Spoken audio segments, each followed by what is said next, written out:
with Phil stumbling drunkenly out of his bed, preparing in his head all the things he's wanted to be said. 90 minutes for Phil to fill with so much time to kill. He promised chill, but all he does instead is beg and shill. The stream's online and straight away begins to whine, but all is fine as long as chat's benign and doesn't step out of line. His content's immature for all to enjoy, like fresh manure, but I feel sure he ran through to feel so insecure. The money earned from yesterday was withdrawn and long gone, as Phil's spending impulse is always set to stay on. His supports us also slow and stays so low and fails to grow. You never know, the show may turn into an easy bingo. We're thick over across the board, we charge the war because the score can't be ignored. Just how much DSP makes us all feel so bored. To help us fight or sleep and try to keep alert to watch it creep, we play bingo while Phil will bitch on why his sheep are also cheap. While DSP is chasing green, we're seeing green across our screen as Phil's routine predictability rivals our soul machineers. Norton, burping, leaning, ban. It matters not if Andrew fanners chatters can't see if others make him feel less of a man. Takes a drink and slaps his leg before launching into a bike, pretending there for bills when truth is there to buy a wrestling JPEG. Talks about his shitty life of Claw's cat and fatty wife and all his strife while forgetting that tits are well and they were right. With drama he will react, but as an actor it's a fact as he rehearsed to be exact in how he felt he was attacked. 3 streams nearly over and a win is in sight, with little white despite Phil's delight that tits were not light. We'll say alright, it is okay, and now it's time for Phil to play, but first he'll say that tits will help from being off the other day, and with those words we win again. It's never if but always when the game is won, and thanks to that we made it to the very end.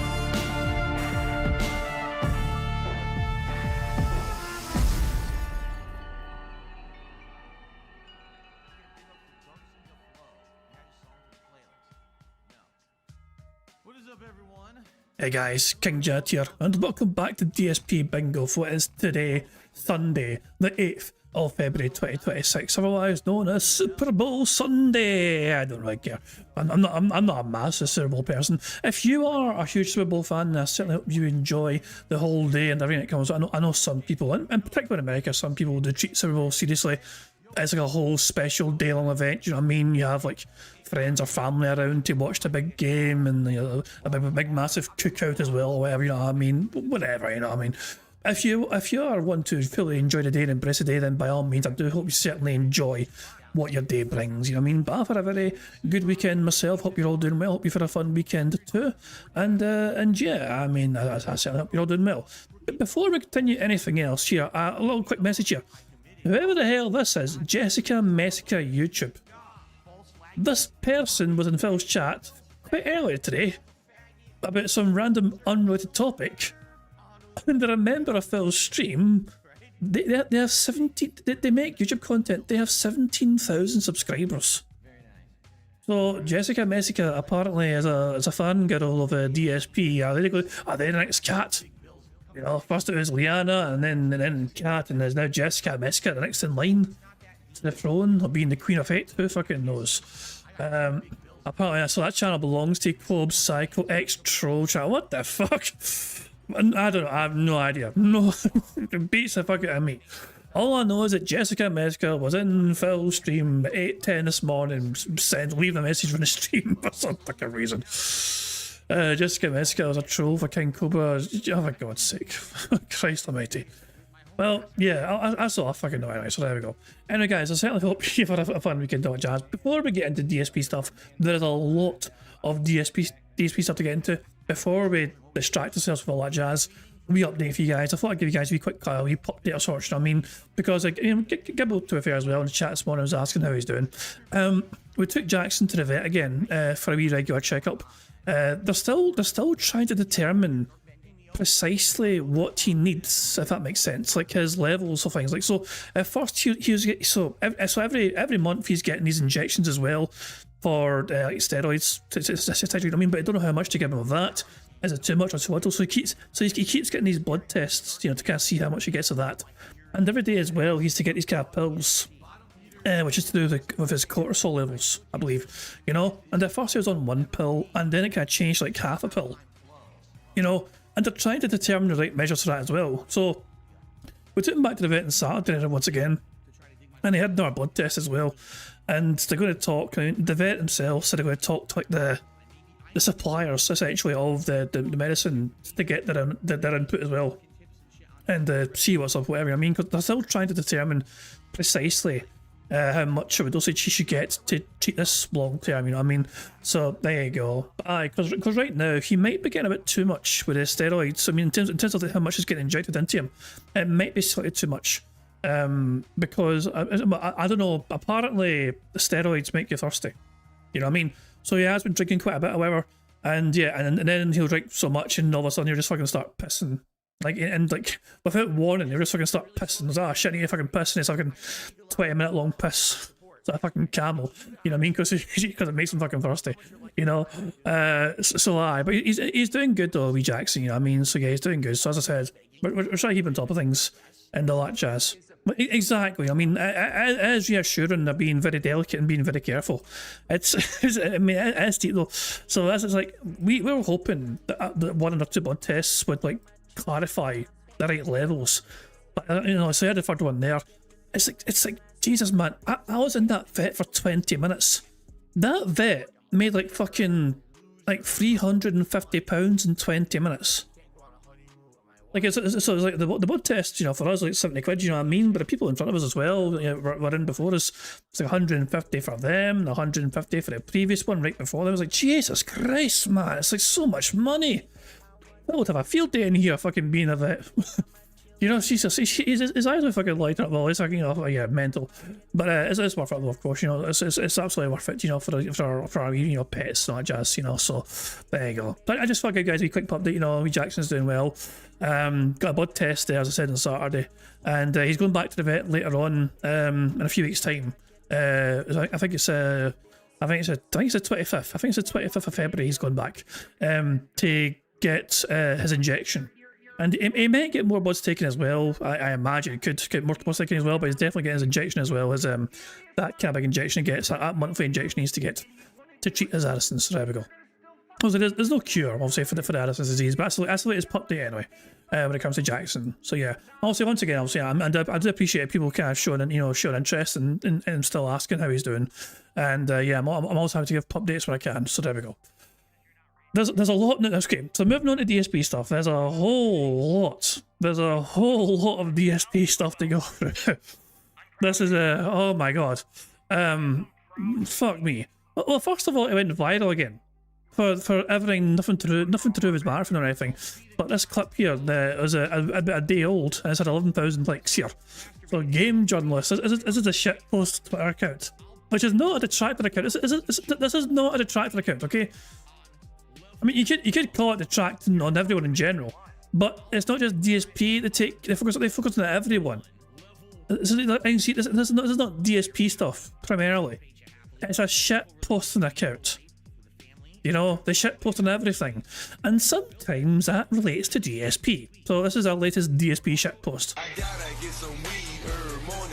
Whoa! Right there.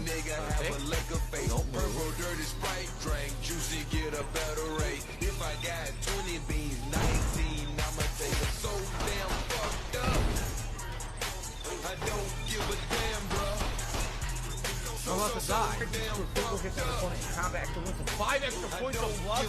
Now wait a minute. Can you stack this with math? I don't have anywhere out of way. Yeah, fuck. I'm gonna die. There's nothing I can do. He said it! I'm gonna build all my money. Map, hit the map. There you go. What the fuck, man? Alright, well, I have to stay 8. You live at 20. I immediately lose my 50 chips that the guy gave me when we're done. Max fucking luck. Wait a minute, he looks like me. What the fuck? Yo, Oris looks like me. Just remember, anyone that looks like this guy is a horrendous scammer, and you should never trust him. Jesus, man, that's a brutal wee compilation from shitpost. What's with the music? I have no fucking idea.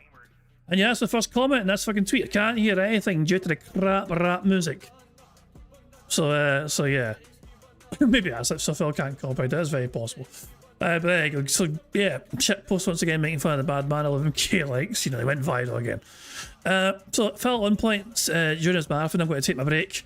DSP about 14 minutes ago said that, and would you look at that, you know, so Agent Proper got this one here. So 14 minutes before this, Phil Claudius taking his break, and then last active 11 minutes ago. Yeah, there you go. So there you go. So as soon as his own break is starting again in his WWE Champions addiction. Are we really surprised? No, we're not. There is multiple little clips here to enjoy from the marathon. This is one of them. I hope that you guys enjoyed today's marathon. I appreciate all of you hanging out.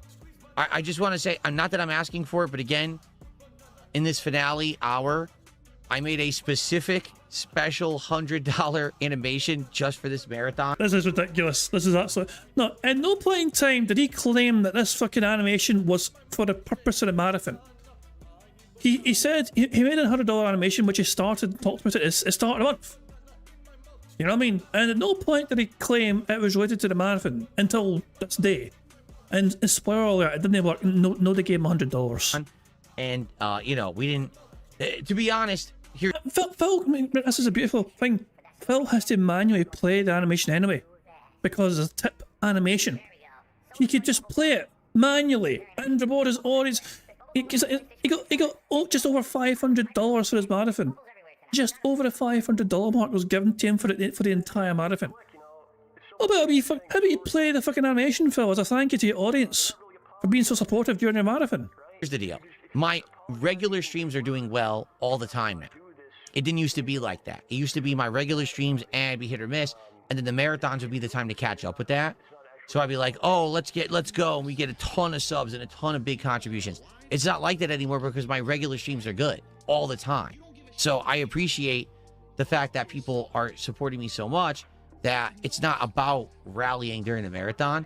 But I made this month, I was like, oh, what would be a nice $100 animation? Oh, oh, what would be a nice $100 animation? Is that not just scream greed? You know? That just screams greed. What would be for this themed marathon? And I made it, and I was like, oh shit, I didn't even realize probably no one's going to be actually doing that during the marathon. So I'm just saying, if anyone was waiting for a last minute contribution, yeah, and you were going to do like subs or whatever, if you do $100, the animation will play. But I'm not asking for it. I'm just saying. So as soon as shit sounds like you're asking for it, massive hint. We probably won't even see it this. You know what? Maybe, you know what? I take that back. We'll probably see it during Resident Evil. That's okay, guys. Resident Evil will fucking save the... Yeah, you'll probably see it for Resident Evil. Surely somebody will drop him $100 for Resident Evil. Now that I'm thinking about it, look at him. He's okay now. We'll probably see it during Resident Evil because that's the okay big now. AAA game of the month. Yeah, but I mean, it's going guys. to be late for the event. It's fine. It's okay. fine, Never guys. mind. Forget what I just said. Yeah, don't worry, guys. You don't worry, mate. We'll see it during Resident Evil. One of you guys will step up for Resident Evil, or else. There you fucking go. Yeah, that's just one small portion of the fucking marathon, okay? That's just one small portion. What else do we have here? DSP just admitted that $150 a stream is what makes a good stream. Lol, the goals, everyone. We have finally got Phil to confirm what we all fucking knew all along. Anything appreciated. Let's go. Right now, we're at what, 200 and change? It'd be great to get up to 300 right now. Seriously, just to hit 300 in support. That way I can say, hey, it was the equivalent of if I did 2 streams and it was a decent day. There we go. That'd be great. All right, let's go. Seriously, let's get some support right now. How about we get to see our $100 animation, which we didn't even get to see at this month. Yeah, you didn't get to see it at all either. So there you go. But Phil confirming beyond all shadow of fucking doubt that the 150 goal exists in perpetuity. Just because it's not there in the writing doesn't mean it's not there in spirit. So Phil Burnell admitting to what we all fucking knew all along. And even though he cries there's no fucking goals anymore, then what the fuck are you talking about, Phil? We're saying $300 is like 2 decent streams. Anyway, this is a very bizarre clip. In 30 seconds, Phil goes from singing to nodding off. Very exciting stuff. Very exciting stuff. Okay. Defeating more of the same type of Digimon will improve its analysis. This is unedited. This is just no. Nah. Look at it. Starts nodding off. A bit here. The eyes are drooping a bit here. Wait for it. They drop there. And then they drop again. And like wait for it. And they drop some more. It's like and then he shakes himself like. Yeah. And yeah, and so very minor note as well. Remember, this marathon was meant to be a special marathon where his audience got to fucking pick the games for Phil to play on stream. That was kind of retconned towards the end of it because Phil decided, you know, fuck you guys, I'm going to play Street Fighter 6 for the end of the marathon.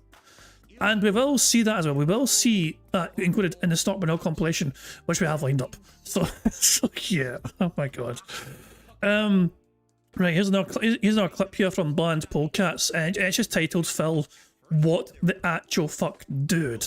It's not about rallying during the marathon, but I made this month. I was like, oh, what would be a nice $100 animation? Oh, it would be for this themed marathon. Oh wait, and I made it, and I was like, oh it's shit! the same I one didn't realize okay. probably no one's going to be actually doing that during the marathon. So I'm just saying, if anyone was waiting for a last minute contribution, one more time, and you were going to do like subs or whatever, if you do $100, the animation will play.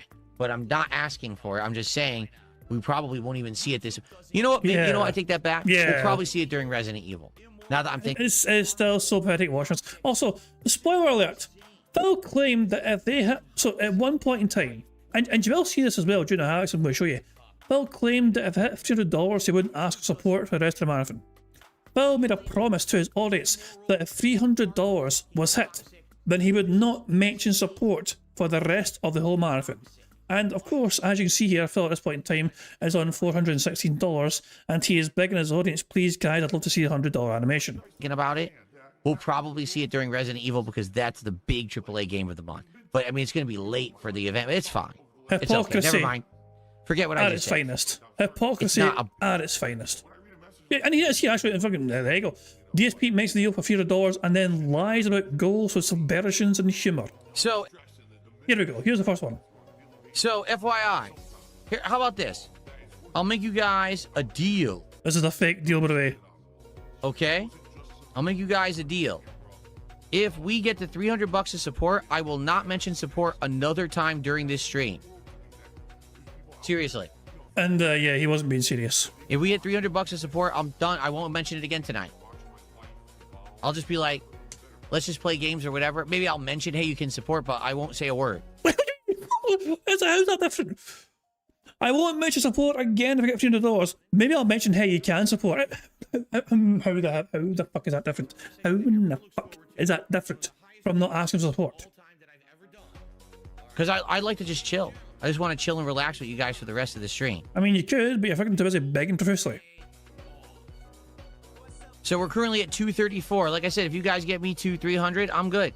I'll relax for the rest of the stream. I won't even bother you guys. I seriously, and I know that's the major complaint I always get is, hey, Phil, you keep mentioning support. So let's just end it now and we'll chill for the rest of this. And if someone comes by and supports, And he's like, well, you keep mentioning, well, just give me hundreds of fucking dollars and I'll stop asking. You give me hundreds and hundreds and hundreds of dollars, and I will stop reminding you to give me hundreds and hundreds of dollars.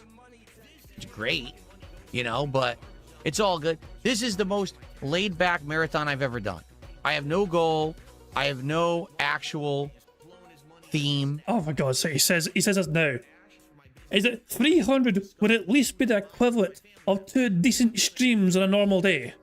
Sounds like a goal to me. It's just us messing around and enjoying games casually, and that's okay. Now, I tell you, next time for March, I want to have a theme, and I think it's either going to be, Let me guess, money. like Mega Man Marathon, the finale, where Oh, the Mega Man Marathon, great. we actually beat Mega Man 8 and then do 9 and 10, or it might be like maybe some other kind of themed thing. I want to do something themed for the next marathon, but for now, this is just the most relaxed thing, seriously. There is one more clip. Chimchar with a $5 super chat complaining that there is no goal, but there's a goal. No, there's no goal. I'm telling you, if I raise a certain amount of money, I won't bother you guys about it anymore. I won't have to mention it. That's not necessarily a goal that's like, oh, you must hit it. It's just I'm being matter of fact and transparent with you. Would you like me to not be transparent? Should I lie? I mean, why fucking break a habit of a lifetime? All right, from now on, every word out of my mouth will be a lie. What's new?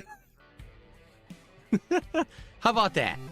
How about instead of us relaxing and enjoying each other's, conversation and time and being honest with each But you're not wanting to enjoy your fucking audience's conversation and time. You want to enjoy that fucking money. You're outright demanding to your fucking audience right now, give me X amount of money, therefore we can then enjoy the rest of the fucking marathon. You're holding your own marathon hostage and demanding your audience fork out money in order not to fucking pester them anymore by annoying them. other and having a good time chill with games. I'll lie. All right, so let's see. What should I lie about? I've never played WWE Champions ever, guys. I don't know what the game is. All right? What else could I lie about? Yeah, you've had sex with a woman. You didn't commit bankruptcy fraud. Okay, anyway. Fucking moron. The streamer, after I told him I spent money on groceries instead of donating to him. Jesus, man, his face. That's fucking face. What do you mean you fucking gave your last $20 to fucking Walmart? I needed that money. How dare you, banned. Did you notice what's happened over at Aspen? But is it a Poems Past observation here, which I thought was a pretty good observation here? It went from I don't talk about detractors to you guys don't want me to talk about detractors, and then when the bump starts dying, it transitioned to I only talk about them because you guys bring them up. And then once Aspen bump it bumps over, it says I will bring them up if I want to. So it's amazing how massively fast that all transitioned from Phil saying I don't talk about them to I'll talk about them when I fucking want to. This is from Phil's Daily Crap from the marathon here. And DSP's Daily Crap, he talked about how he didn't get that $100 tip because they know I'm doing good, so they don't need to drop $100 on his marathons. The one thing that didn't happen, I made a specific animation for a $100 contribution. Who fucking cares? That is very pertinent to this marathon, and nobody did it. Usually with marathons that does happen, but here's the thing. In truth, because I've been doing so well, a lot of the people who come by and will contribute in a huge way to a marathon just don't really come by anymore. I'm just being honest. Like, they'll come by every once in a while to watch the playthrough they want, but I think they realize Phil's doing good. I don't need to, come by and drop hundreds of dollars on his marathon. And that's fine. They're right. Like, I'm doing good enough. I don't care about that anymore. So, it's not a big deal, but it sucks because I did put together a special animation that didn't play. It is what it is. Like, when we see it now, people are going to be like, oh, well, that's what it would have been. Darn. But it is what it is. I'm not going to spoil it. I just want to let you know, it would have been nice to see it, but it didn't happen today. Okay, he is definitely going to fucking find a reason to play it between now and the end of the month. It'd be hilarious. Somebody is probably going to gift him $100. Maybe it's like, NDO or something like, a Jack's Racks on a fucking Street Fighter stream, who fucking knows. Wouldn't it be fucking hilarious though, if Phil didn't get $100 at a single time, and so he had no reason to fucking play the animation? But anyway, there are some things to go through here. First of all, so Jaha on Twitter brought to my attention. He should have a video. There is a Tekken player. This guy primarily fucking gets involved in Tekken gameplay. He's a guy called Mike Hall, 25k subscribers. He's not all about the Tekken though. It's not just Tekken stuff he does. You know what I mean? Like his videos you can see here. So he did a video in Phil the other day. It's got over 8,000 views. He talks about Tekken. It's 11,000 views. He talks about other things in general as well. I mean, he's an opinionated gamer, he calls himself. He posts gameplay, news, drama updates, general content, sound and fighting games, but he posts other games as well. And for whatever reason, DSP has come into his crosshairs, and the video is just titled Shameless E-Begging. So I've not seen any of the video yet. I thought I'd check out the first couple of minutes with you on stream. This is literally my first view of this fucking video. I shared it on with people in the Discord or whatever, but I've not actually seen any of it yet, so I thought I'd check out the first couple of minutes, and then I'll give you guys a link to the video as well. Did he download Phil's Daily Crap as his own? Is this a Windows Media Player? Did he download Phil's video so he could react to it rather than just watch it on YouTube? That's quite interesting. But anyway, let's see what Mike Hall's got to say about our pal Phil. So the man that you're looking at on the screen right now needs absolutely no introduction. But for those of you that don't know who he is, his name is DSP, or Darkside Phil. He has been a very well-known internet personality for a long time. Content creator, has been doing streams and videos for a very long time. And I came across this video, and when you see something, you're just like, I have to say something about this. Like, I was watching it, talking to myself, and I was kind of taken aback and bewildered at the nonsense that was coming out of this grown man's mouth.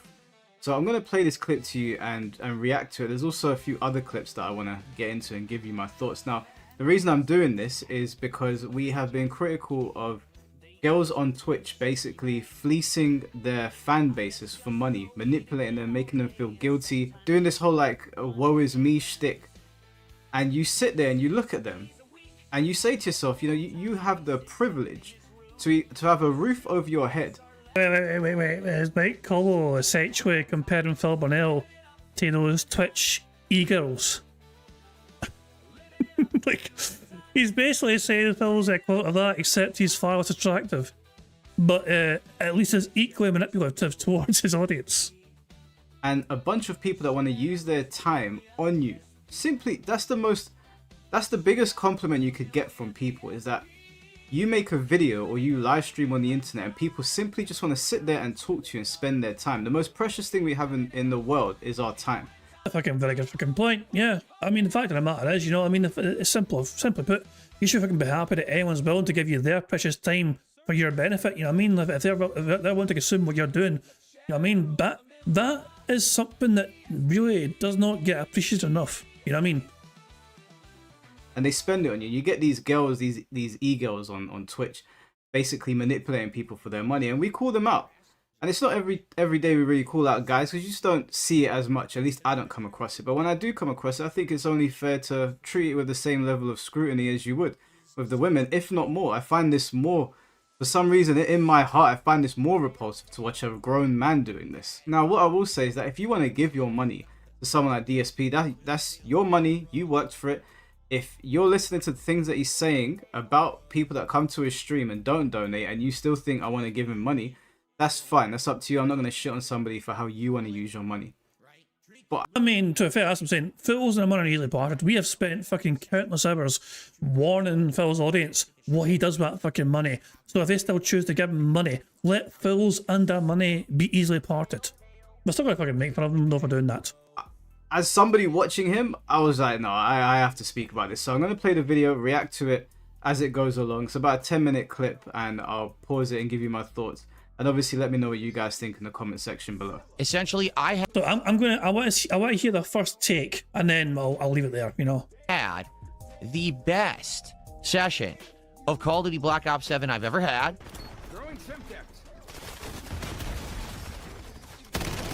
My own teammate shot my own teammate in the back of the head. That is not an exaggeration. Oh my god! Every single match, I was in like the top 3. Oh my god! Oh, you playing with like 10-year-olds or something? I'm not gonna sit here and chat shit about Call of Duty. I can't play to save my life. Okay, I like third-person shooters, so I'm not gonna sit here and be critical of his skills. I don't know why he's lying about it, but fair enough. And I had a positive kill-death ratio. I don't even want to look at my kill-death ratio because I know it's terrible. I know I'm doing awful. Sometimes I had 2 times, almost 3 times kill-death ratio. I was absolutely positively tearing it up today. Who fucking cares?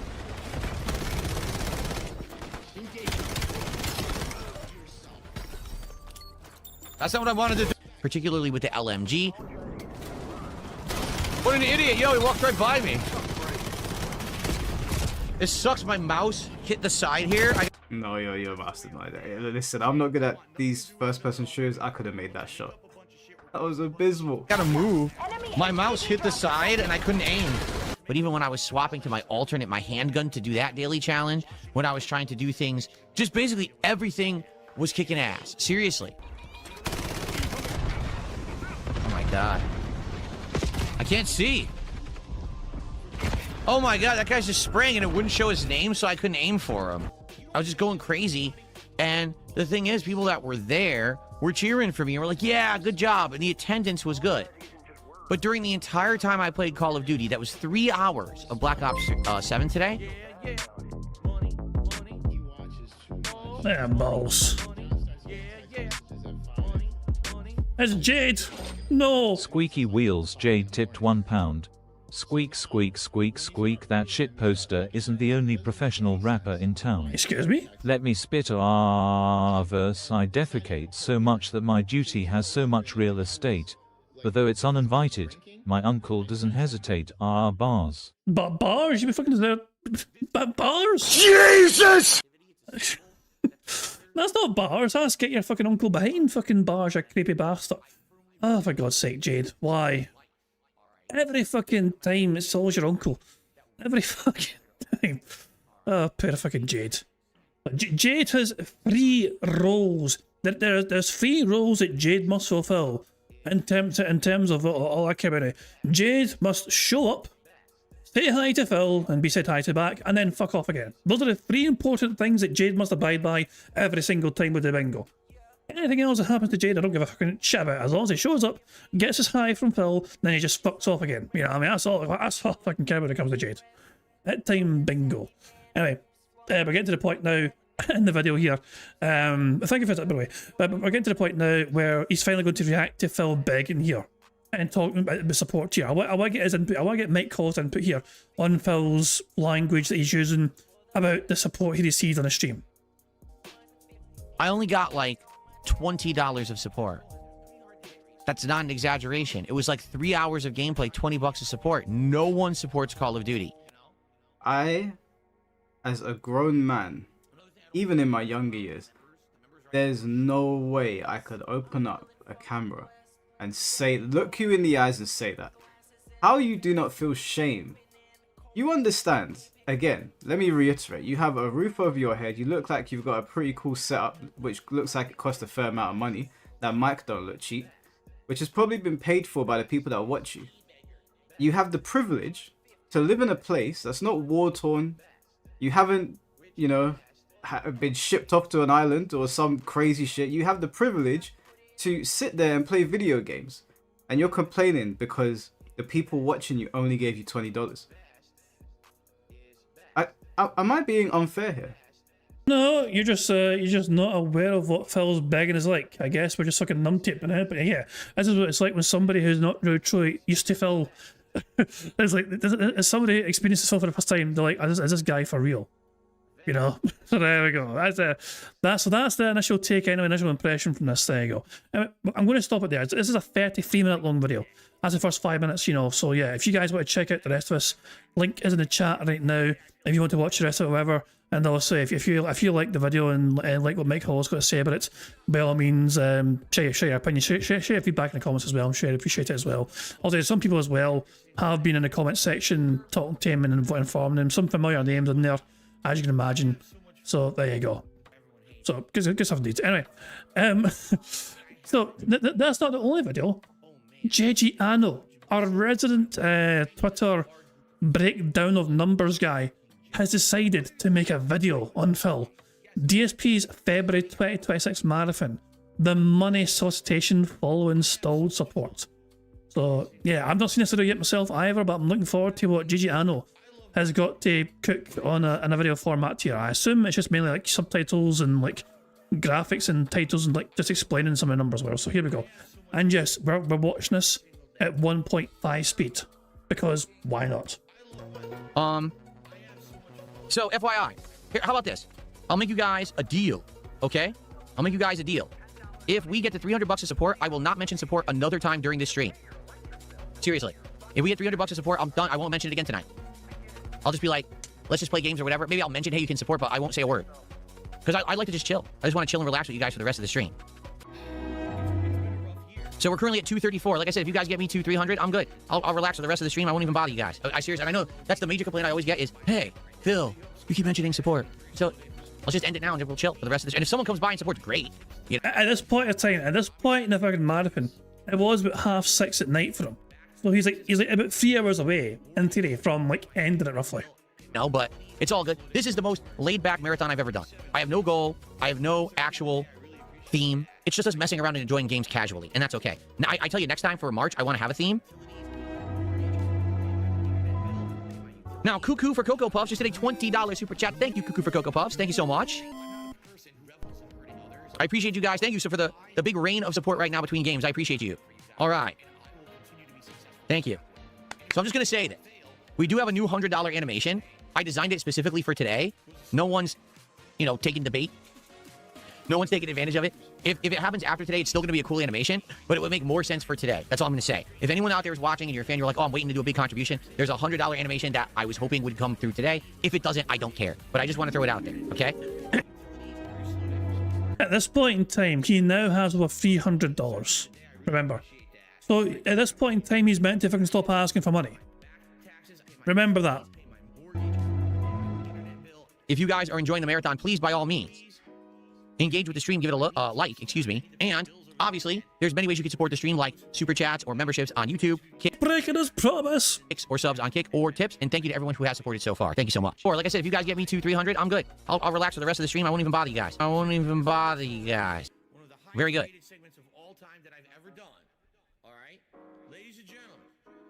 Also, FYI, like I said earlier, I did make a special animation for a $100 contribution specifically for this marathon. We haven't seen it yet this month. It's all good if it doesn't happen today, but I just want to throw it out there. It would be pertinent to see it today. A few moments later. Excuse me.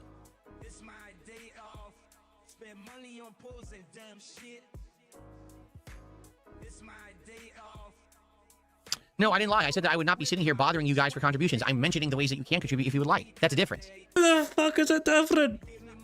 How in the hell is that different? And he fucking complains about the tractors moving the goddamn goalposts. Right. We're just saying, oh man, I really need help. I need this and that. I'm not doing that. We're just saying, it's called a call to action. Here's what you can do if you want to support. You don't have to. It's all good. I'm happy. I choose not to, and yet you won't fucking shut the fuck up about it. Or like I said, if you guys get me to 300, I'm good. I'll relax for the rest of the stream. I won't even bother you guys. So shut the fuck up. Stop being a bitch. Little whiny bitch, too. 1 hour later. Last chance to engage with this stream and give it a like if you haven't yet. Last chance to support this stream if you haven't yet. It would be great if you could. Or like I said, if you guys get me to 300, I'm good. I'll relax for the rest of the stream. I won't even bother you guys. Oh, and just to be nice, since today is the only marathon for the month, okay? Hold on one second. Just to be nice? What do you mean just to be nice? Since today is the only marathon of this month, I'm going to gift out some memberships. Here we go. I'm sending 5 gifted memberships to the YouTube viewers right now. Okay, so Phil, this doesn't cost Phil a single penny, remember. Some YouTube channels have the ability to gift out memberships, you know, up to 10 per month. You know? So Phil didn't have to spend a single penny on getting those 5 memberships out. It's a feature on YouTube for some channels. I wish I had it. I can't do it. I wish I could get 5 memberships on my channel, but I don't have that feature on my channel.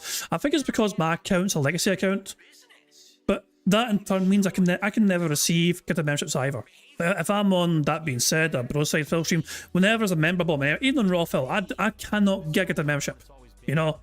And you think, I'm always on Raw Phil stream, using their stream for Phil's 16 restreams. I'd have gotten one by now, surely, if I was able to receive the memberships, you know, on Raw Phil, but nah, my account isn't able to receive them. I think that's also why I can't actually get them out either, you know, in that regard, for my channel. Now, for free. Enjoy your gifted memberships, everybody. We haven't had many gifteds today, so I figure why not give some out, so people who are here get rewarded for having hanging out and chilling with me all day. No, this is before Sonny broke it. You know, this is pre-breakage of memberships from Sonny. No. I'm pretty sure. I think YouTube has fixed it now. Sonny cannot break them again. You know, we're safe from Sonny. I appreciate that. Sorry that there wasn't a lot of gifted stuff today, guys. I don't know why. I'm sorry there wasn't a lot of I'm sorry there wasn't a lot of gifted stuff. Phil's apologising to his audience that the other more wailing audience members weren't wailing. It's the same speech every single time. It's always the same. Typically for a marathon, we get a lot of gifted subs and a lot of gifted memberships, and there was almost none. I don't know what to tell you. I was chill. I wasn't pushy today. Maybe that's what it was. Fuck off. But you know, people complained that I was chill. I wasn't pushy today. Is he acknowledging that he's aware that he's usually very fucking pushy? they don't want me to be pushy anymore, so I stopped. You know, I know you. Oh, people didn't want to push it anymore, so I stopped. So he was aware. He was fully cognizant and aware of him being a pushy bastard demanding money from his audience. And that was me wondering whether it's like you kind of wonder, does the guy lack self-awareness? Does he know how much of a fucking begging piece of shit he is? Is it just coming to him naturally? Is it something that fucking escapes his fucking conscious? You know what I mean? Like, is he not even aware of how much of a begging, manipulative piece of shit he is? No, he's aware. He's fully aware of how much of a pushy, manipulative, begging piece of shit he is towards his audience. He just doesn't care. Until now. Yeah, apparently people are getting fed up with it, so he tried to be not to be as pushy for this particular marathon. Usually there's tons of gifteds, and there wasn't today, so it is what it is.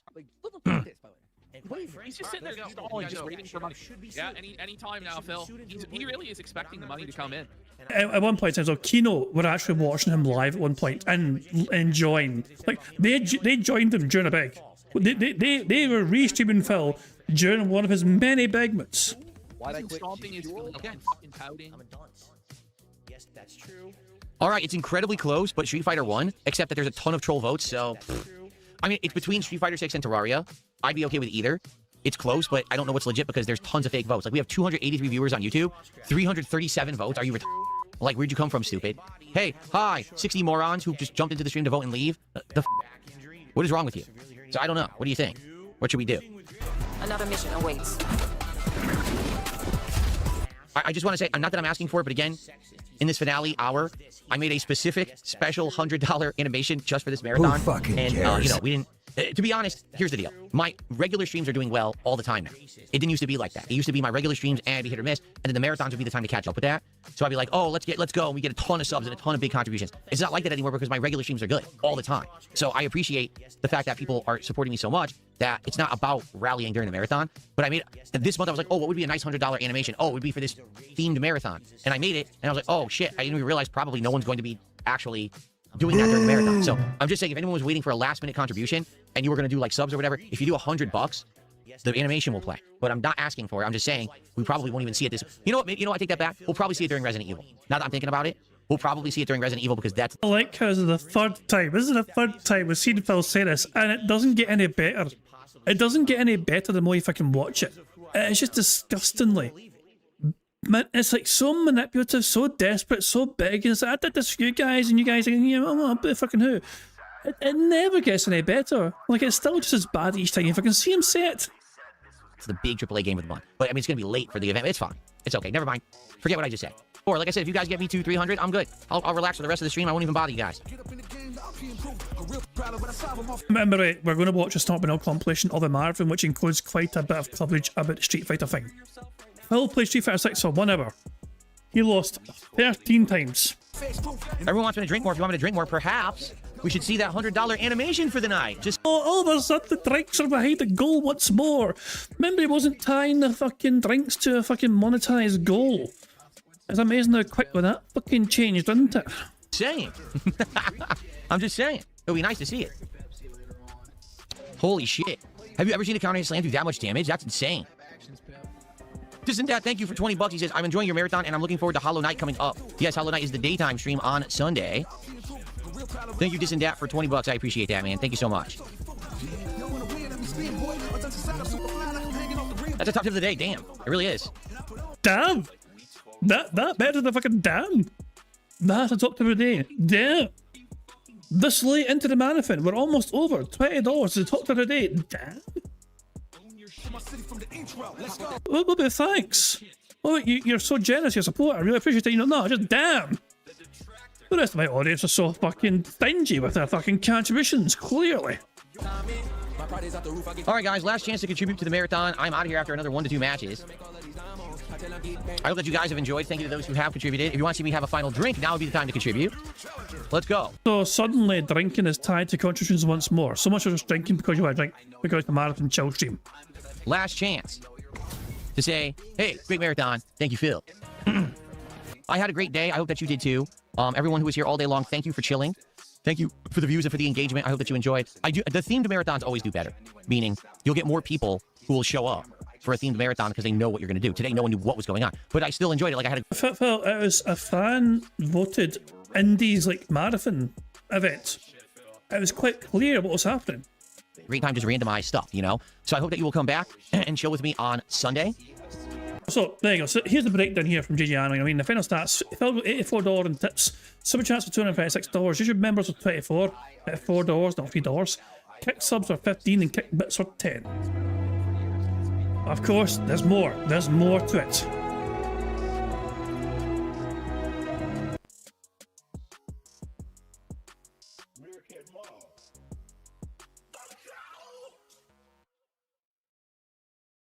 You guys like pizza? I know I do. I love pizza. I'm Italian. God damn it, my bad. Fuck, I didn't realise I was fucking muted, my bad. But yeah, I was basically fucking... you must be basically talking for these stats that you see on the screen here. So Phil posted 455, you know, but the raw total is also 501 just because that includes the contributions that Phil didn't bother to shout out. Like, you know, the kick subs, for example. You know, Cats, huge yes, get to the sub to whatever, you know, that sort of stuff. So, in reality, Phil got just barely over $500, but when you adjust the fee, it's just under $400 overall. And then you got to keep in mind as well, he paid for takeout food, the DoorDash, and he also spent multiple dollars on the game's purchase during the event. So in reality, it's probably closer to $300 plus. I mean, after the fees, after spending money on those games, and after the DoorDash as well, you're looking at probably about $300 in Phil's pocket from this marathon. So there you go. That's a breakdown of metrics there, courtesy of Gigiano. Good video. I think this is a very good video. I liked it. No, I'm going to like it. This was the worst performing marathon from DSP since October 2024's Halloween event. Tragic. And I just wanted to kind of open this today and say this. Welcome home. Good video. And a good finish as well. GG, and as I said, I'm not sure if they're going to make a habit of this, you know what I mean? But I'm subscribed. Personally, I'm subscribed, and I recommend you guys subscribe as well if you want to. Very informative videos. It's not actually the fucking first video. I didn't realise this. I mean, they had a video a month ago as well, covering some of the stuff as well. This is the first video I was aware of that they'd made, covering like Phil stuff, whatever you mean. But they've been doing it now for a couple of more videos. But there you go. Big up to Gigiano for that very robust video indeed. Oh, the bad man's live. Shit, my bad. Shit, how long's he been live for? I didn't even fucking clock that. You know, balls. Apparently, it was on microphone as well earlier on, but Raw missed it, I think, according to Son anyway, so there you go. What the fuck's this? Oh, it's a GTA fucking thing. Okay, whatever. We'll leave it there for now, so hold on. Playback speed is going to be 1.5. Okay, and you tagged me in Discord at times, okay. But Rawfell, this is what he said. He said Rawfell missed it altogether. So it's going to be like I'm going to have to use actual Phil's stream if I want to hear what he said. So yeah, okay. I'll do that right. Hold on 2 seconds then.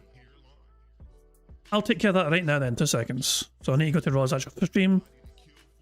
And then I need to like rewind it to... So he goes live there, and he's on camera. Well, he's on microphone round about here, I think. I'm trying to think when's he on microphone here. Hold on. You guys can't see. I think it's okay. So I can see it. So as long as I can see what's going on, that's the fucking main thing. So he goes live right here. Okay. And okay, so it goes, and I'm looking for that ridiculous fucking particular image of him being like a fucking Viking or whatever, playing Elden fucking or whatever. This one here. I think it's right here. I think. Hold on 2 seconds. Let's see. So let's see. Have I got it? Have I got the right moment where Phil starts blathering on microphone? God, his music.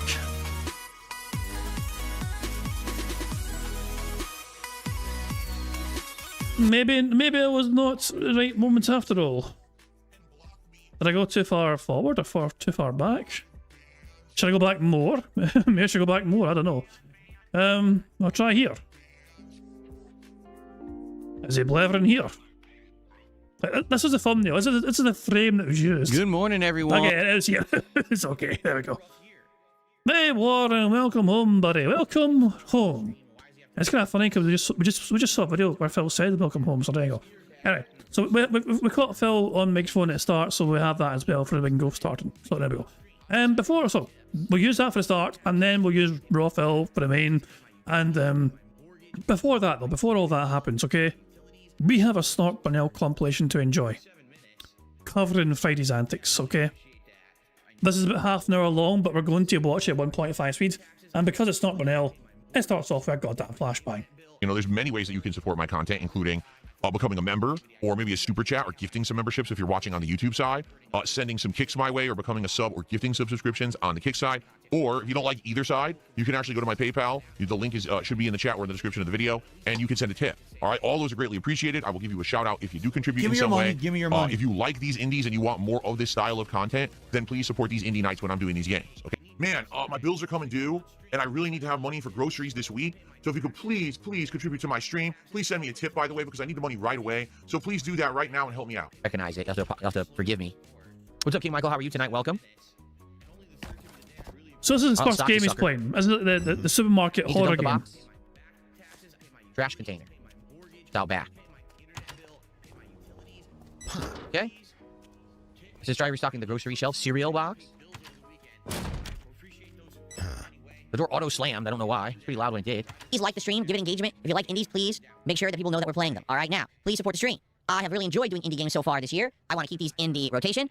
Please support. Right now, we have good attendance and good engagement, and nearly no support whatsoever for tonight's stream. So if you like... Oh, is it a compilation from the fucking night stream from before, you bastard? Ah, Snort Brunel's compilations always confuse me, you bastard.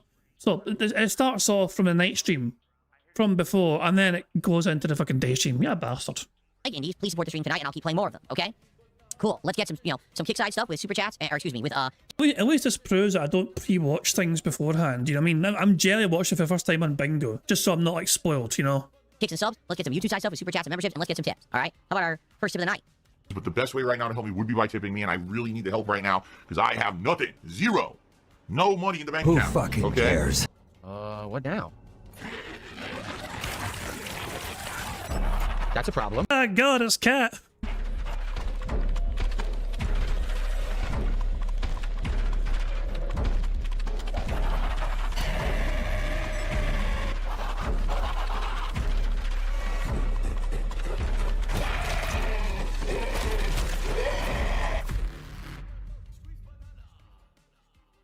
Lol. Albert, thanks for $5. You were weird that Asmongold made a video about you today. No, wait, he didn't do anything about me today. You're talking about something he did yesterday. Yesterday, he reacted to the live stream fails baloney about me. Live on his stream. Okay? And then I guess maybe if a clip went out today, it must have been a clip from yesterday's stream that took till today to go out. Because nothing new happened today. I totally would have heard about it if something new happened today. So, but no, that's what happened. He reacted to the nonsensical live stream fails stuff. Which he always does, right? He always reacts to the live stream fail stuff. From what I'm to understand, it wasn't bad or anything. So is he also a loser that spends all his time in Reddit, Phil? So is Asmongold going to fucking for that category of being one of those losers who just fucking scroll through Reddit all day, reacting to things or whatever? Go on, Phil. Don't hold back now. Is Asmongold one of those individuals? Are you going to call Asmongold a loser who just scrolls through Reddit all day, reacting to posts? Or anything. So here's what's going on tomorrow, okay? Tomorrow, it will be a fun gaming marathon all day long, all right? Starting in the morning around 11:15 a.m. We'll probably jump on, start hanging out around 11:30ish. What are we going to be doing? There's going to be booze. I told you earlier tonight of all the different kinds of liquor that I can drink during this marathon, and I will be drinking it slowly, pacing myself, keeping a buzz. Do I drink gin after the streams? Yes, I do. I jump into an entire bathtub full of gin, and I submerge myself for several hours. It's the only way to live. If you guys enjoyed the last hour and a half that we just chilled, first of all, please like the stream. The engagement helps a ton, okay? Let's get to $100 of support, and then we'll boot our first game, and let me get this poll going right now. All right, so let me start the poll. Terraria will be in there. That's not begging. That's business. And if you don't understand business, you're in the wrong place. I'm just saying. You know, if you've got an issue with that, you're in the wrong place. Every time someone says to me, e-begging, you know what that says to me? Salt. Morton's. Morton's. You're so goddamn salty about someone who works hard and puts out content and earns a living doing it that you have to categorize it in a negative way to make yourself feel better about yourself. Let's try a whiskey sour. Wow. Oh, sour is right. Ooh. He wasn't a fan of that one. He wasn't a fan There's a of ton it. of lemon juice in that. Oh, that's really sour. Ooh. Oh, I honestly don't even know if I like that. That may be too much lemon juice. I think I like the old-fashioned much better than that. This is, ooh. It's like really lemony. Like actually tastes more lemon than whiskey. Oh, it's so lemony. Wow. Oh. Yeah, why'd they put that much lemon in there? All right, so if you're having fun today, please, but first of all, engage the stream. Please give it a like. All right, talk with me, leave some comments, let's go, let's get interaction. Please support the stream with anything that you can, whether it's a super chat or a membership or gifted membership, whether it's a subscription on Kick, or maybe some kicks on Kick, or maybe a tip. All right, anything would be greatly appreciated today. If you could, thank you in advance for your support over the course of today. Long stream today. I'm going to be going at least another like 7 hours today, basically. So all they're doing is they're preying on the stupid. And the stupid don't realize it because they're not self-aware. They're just like cows chewing their cud all day. And they just keep throwing attention and money at those people. Let's go. In fact, you know what? Right now, let's get one of every kind of contribution. Let's get one membership.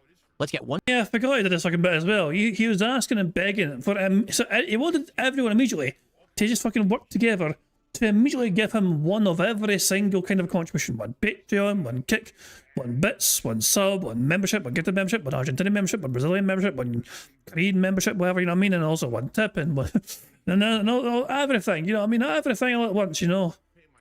That doesn't sound greedy whatsoever. One super chat. Let's get some kicks. Let's get a sub. And let's get a tip right now. As small as possible. Doesn't matter. Or it could be huge. If you want to do huge, we do have a new $100 animation for February that we have not even seen yet because no one's done a $100 contribution yet. So that would be nice if we could get that. But anything would be appreciated today. What's up, Jade? How you doing? Good to see you. Look how dark this is. Egg rolls are not supposed to look like that. They're supposed to be like yellow, like golden. This is like... He wasn't a fan of his food whatsoever. I mean, he liked some of the food, you know what I mean? But he wasn't a fan of like the majority of it. Dark orange. So they way overcooked this egg roll. Devour.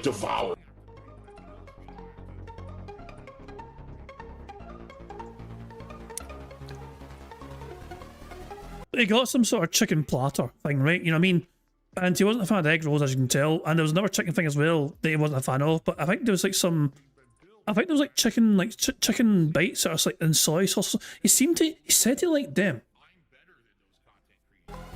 That might be the worst egg roll I've ever eaten in my life. I'm not even kidding. That's actually like insanely bad. Wow. The combo was like $18.99, but I paid $4 extra for the fried rice. So it's like $23 for this combo. Yeah. And I'm going to throw it all out. It's disgusting. What a waste of money. I'm going to eat a few more pieces of teriyaki chicken, then I guess we're done. Yeah, that's what it was, a teriyaki chicken. He was a fan of a teriyaki chicken. He was quite positive about a teriyaki chicken. But everything else he is quite dismissive of. There's no sauce on this chicken at all. It's completely plain. Are you kidding me? No. Am I seeing things? That to me looks like a bit of... That is a greasy... I mean, if it's not greasy sauce. There's no... Like, look at it glisten. To me, it looks like the sauce in that chicken. It sure as shit ain't looking dry. And Jess Phil had his paper plates and plastic cutlery for us. But wait, are you trying to... It looks like there's things like... Look at it glazing it. You can see it shine in the fucking light. That is not a dry bit of chicken. They found the place where he ordered, says Sonny. He spent $90 on this food. Not sure if Kat got any. That'd be strange if Kat didn't get any. Usually she fucking gets most of it. Chicken at all. It's completely plain. Oh. Disgusting. Such a miserable bastard, man. He honestly is such a miserable bastard. Like, he just can't enjoy anything in life anymore. He's always got to be so dismissive over it, you know what I mean? Nothing is ever good enough for Phil Burnell. Whether it's like video games, food, support from his audience, nothing is ever good enough. Pig is pure pork. It's pig.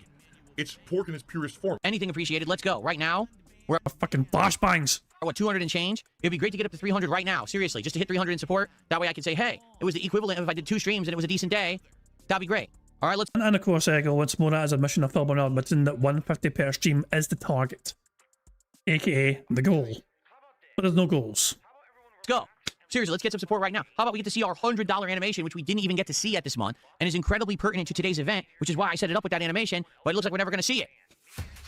And then, of course, 1,000 troll responses of negativity is greed. And, oh, it's Phil's greed. Oh, it's greed. Phil wants more. He always wants more. All right, it's pure greed and theft. It's illegal. This guy is a thief.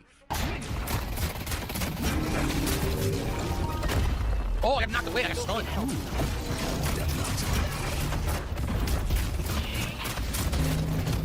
Oh, human got behind me and killed me. Secret rank, thanks for $2. The game is ass. Play fierce to fathom. Wait, did he just say a human got behind him and killed him? Oh, human got behind me and killed me. A human? A human? So, a human? How dare those humans? You alien motherfucker. Secret rank, thanks for $2. The game is ass. Play fierce to fathom. This game is ass. Is there any way that you can change your character? Because I had 4 characters I had selected, and this guy wasn't the main one. Like, I'd like to try different characters, but I don't know how to do it. Let's take out Wraith.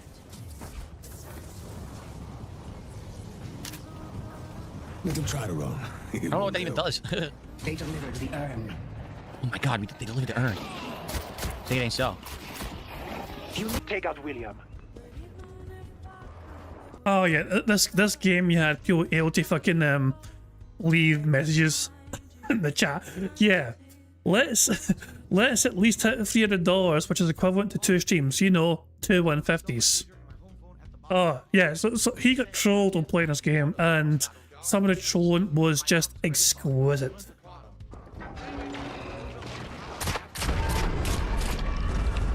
Nice. Our blue walker is under attack. Yes, that's right, you dumbass troll on the other team. In general, I try to estimate if a stream's doing well based on what I used to raise as a goal on a stream. It's called common sense. Everyone fucking knows this. This is news to you, I guess, or some hidden truth. So basically the goals are still there, just not officially, but they're still there. I'm fucking dunce. These people are so dumb, I swear. That's like elementary thought process. They're so fucking stupid. There we go. You asked $300, so you want gold still. Goals are back on the menu, boys. Salty. Very salty. Because everything in here is salty. So if you're okay with salt or sodium overload, you'll probably like this. Exactly. It's smooth brain thinking. Like, do I have a goal for a stream? No, I don't. But in general, if I make as much on a stream that I used to be my goal, of course that's a good stream then. Duh. How is this like some revolutionary... What's the way of saying? I thought Phil was doing Bigger Man for his March Marathon. I thought it was doing the Bigger Man thing. Amazing thing. It doesn't make... No, don't worry, Richard. He won't address everything. There is going to be a message. I hope it shows up here. There is going to be a message at some point on here which he'll ignore, like his life depends on it. And it's to do with Derek. Any sense at all? But what are you talking about? You act like you're some fucking, you know, Mensa level genius. You're an idiot. Unofficial one particular. That's what it is though. It's a goal, which is not a goal, but it's a goal because if Phil doesn't have it, then he's going to say it's an unsuccessful stream. Therefore, it's a goal. Your goal is to get 150. Just because you don't fucking have it in writing doesn't mean it doesn't exist, Phil. You want a 150, so it's a goal then. Oh, it is so salty. I'm gonna die, obviously. I don't know what I'm doing. I have no clue what I'm doing. I do my ultimate, I don't know what it does. Yeah. I'm just curious if this game is any good. Does anyone play it? Does anyone like it? I know it's in invite only, like it's not open or anything yet. But do people actually like the game? It seems like it would be fun. If I understood what I was doing, I'd probably like it a lot more. Till this. Phil, why'd you make fun of overweight people when your wife is massive? Jesus Christ. Kill these first? I don't know what's going on. What am I fighting right now? I have no idea what the fuck this is. How does this work? GG, Phil. Good luck getting your goals. Just kidding. Beg more.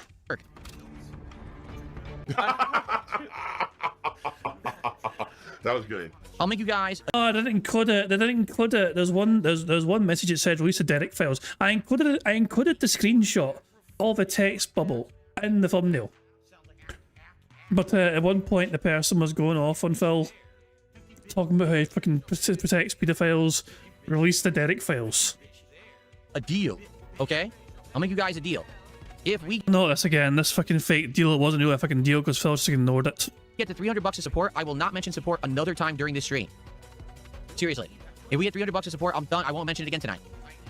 I'll just be like, let's just play games or whatever. Maybe I'll mention, hey, you can support, but I won't say a word. Because I'd like to just chill. I just want to chill and relax with you guys for the rest of the stream. Immediately while it's open, right? Like it was just, I was awash in cash donations because I cried. So I'm just going to say that we do have a new $100 animation. I designed it specifically for today. No one's, taking the bait. No one's taking advantage of it. If it happens after today, it's still going to be a cool animation, but it would make more sense for today. That's all I'm going to say. If anyone out there is watching and you're a fan, you're like, oh, I'm waiting to do a big contribution, there's a $100 animation that I was hoping would come through today. If it doesn't, I don't care. But I just want to throw it out there, okay? Disgusting beggar. It's not good.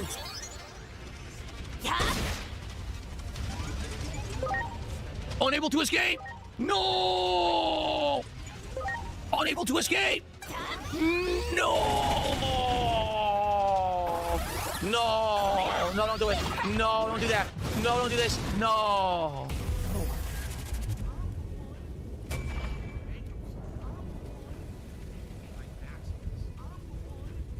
Well, my downfall was I had no idea you weren't supposed to be able to fight the giant one, and it killed my whole party instantly, and I wasn't ready because I couldn't heal, so I didn't fight the next party. So, I think that's a good taste of what the game is. It's turn-based combat, which is very different from the last Pokemon. It's got some elements where you can craft more Digimon. Every Digimon has elemental stuff, just like Pokemon. So, I'm curious what you guys think. Would you ever want to see me actually play this game? No! No! No! No! I'm not opposed to it right now, I'll be honest. The opening's a little boring. But I think maybe it'll pick up once you actually get into the meat of the story. I don't know. But let me know what you think. That was Digimon Story Time something something something trailer. I just want to say, not that I'm asking for it, but again, in this finale hour, I made a specific special $100 animation just for this marathon. Cares? And, you know, we didn't... to be honest, here's the deal. My regular streams are doing well all the time now.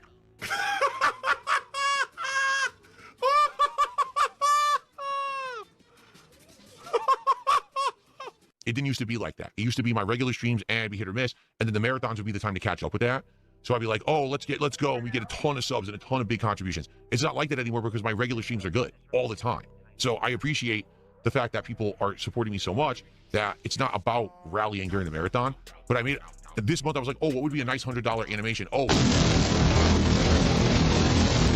it would be for this themed marathon. And I made it, and I was like, oh shit, I didn't even realize probably no one's going to be actually doing that during the marathon. So I'm just saying, if anyone was waiting for a last minute contribution. Oh god, that's a good question, Tackle. How many times will I mention $100 animation today? He'll say as today as a Super Bowl. Oh my god. If he mentions it 3 separate individual times while we're playing bingo, I'll count it as a free space. Okay? Okay, there has to be 3 separate individual begs though. It can't just be one part of the same beg. So if he actually fucking goes out his way to mention it 3 separate times while we're playing bingo, then yes, we get a free space for that. And you were going to do like subs or whatever, if you do $100, the animation will play. But I'm not asking for it. I'm just saying we probably won't even see it this. You know what? You know, I take that back. I'm no longer asking. I am now demanding. Pay me or die. We'll probably see it during Resident Evil. Now that I'm thinking about it, we'll probably see it during Resident Evil because that's the big AAA game of the month. But I mean, it's going to be late for the event. It's fine. It's okay. Never mind. Forget what I just said. Oh my God, he's drinking gin. Yes.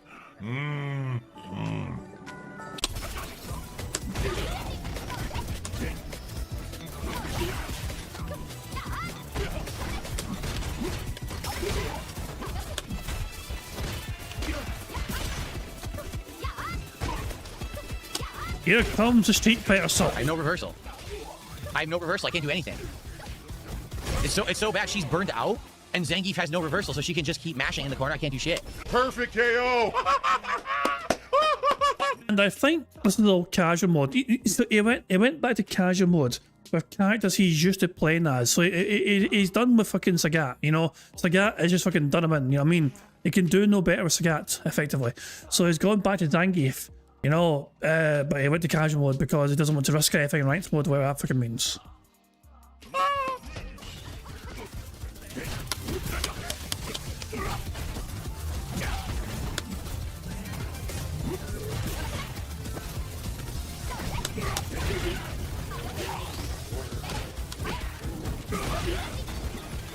Yeah.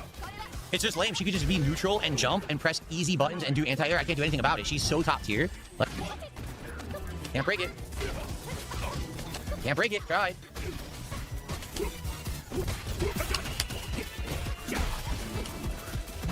Yep. There's literally nothing I can do. It's all pattern. I can't stop. She's top tier, man. She won. It's not a pattern play, Phil, it's a combo. So when you use patterns, you call them combos, but whenever fucking people use combos, you call them patterns. Funny that, isn't it? Well, this is a pretty solid fucking master player who fucking knows very comfortably how to fucking beat you. Yep. 100% top tier. Nothing you can do with Zangief. Seriously, I mean it. Like, you can't outplay her. How are you supposed to beat that?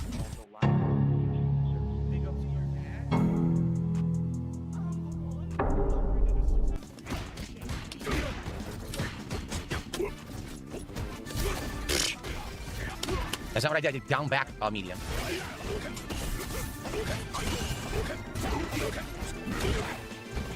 Can't do anything. Pattern. Pattern. Yeah, it's all pattern. There's nothing to it. 100% corner throw pattern. This is why the game sucks.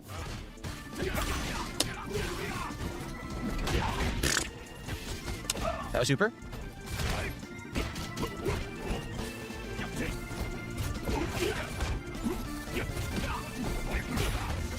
Nothing I can do. I did forward medium kick, which should have been the kick, and then I did level 3 super. It gave me jumping punch.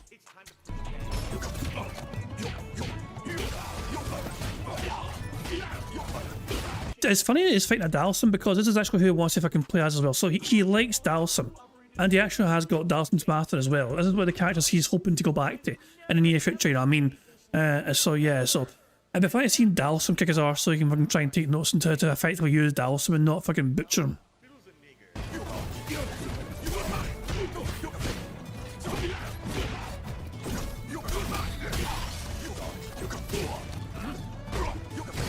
Specifically why he wants to use Dalsum is because of how good he is from range.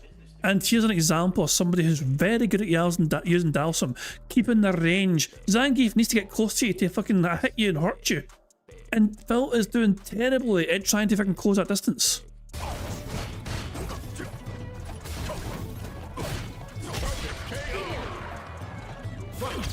Perfect. No word said from Phil. He just got absolutely annihilated. He got decimated. Not a word. He has no defense. Yo! Oh my fucking god. Yeah, he launched.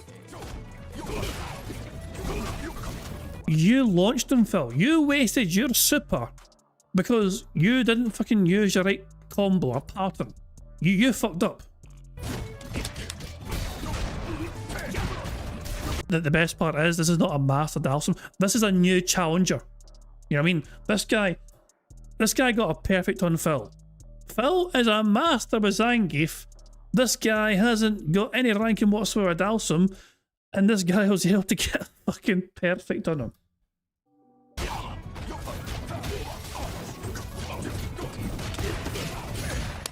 What? I did EX fucking clothesline. It passed through his body and didn't hit. Bullshit. I'm gonna call bullshit on that. Hold on, let's see. Let's see. Something passed through his body and didn't hit, is what you claim. So you try to belly flop him, like you're fucking Honda or something. They were blocking something here. And then he... Okay. Okay, here it is here. This is what you're doing. So, Phil starts his move here. He lands and activates his fucking move here.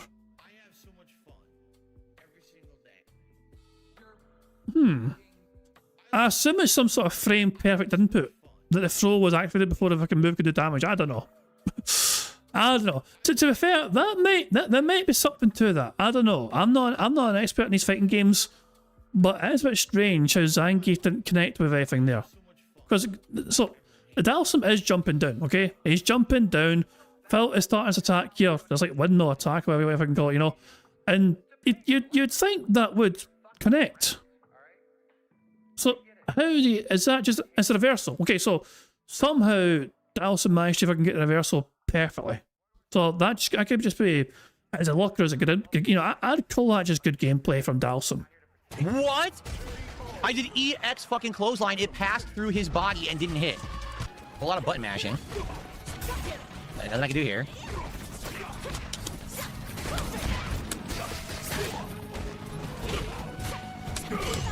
What? Perfect parry on that, huh? I couldn't even walk. I was trying to walk forward to punish it. You saw how slow he was to even walk forward? What the fuck is wrong with this game? I do drink though, occasionally. And quite frankly, maybe tonight is occasion for a drink. Then I can do free combo now. No reason for this, but free combo.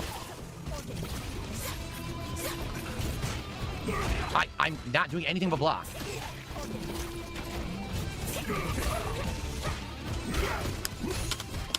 I didn't do that. I didn't do that. What the fuck, man? Yeah, it's nonsense. It's not doing what I'm doing. It's fucking giving her safe mash pattern, and I can't get my move. Nothing I can do there. Just keep pressing. Everything's safe because you're top tier.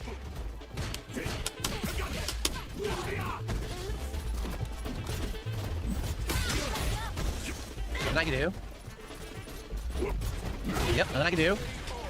Multiple things I can't do anything about because she's top tier. Again, it's every top tier gameplay. Top tier gameplay. It beats me. Clinks top tier. Okay. It's not the other person's fault that are better than you at the game, Phil.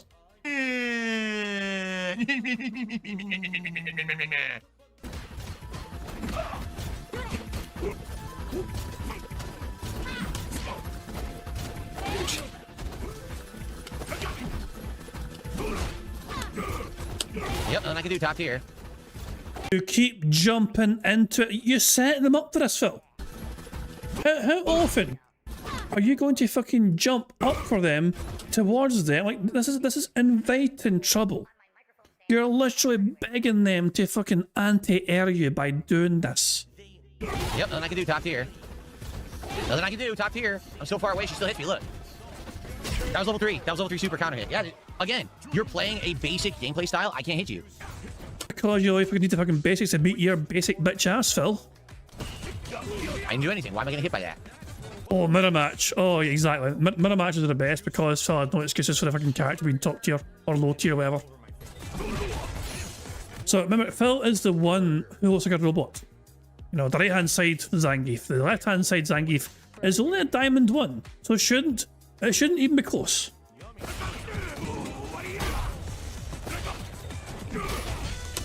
Oh my god! I'm going to mash level 3 button on modern and see what happens. Oh my god. Unfucking real. What a fucking loser.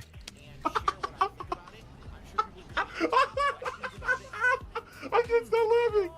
No.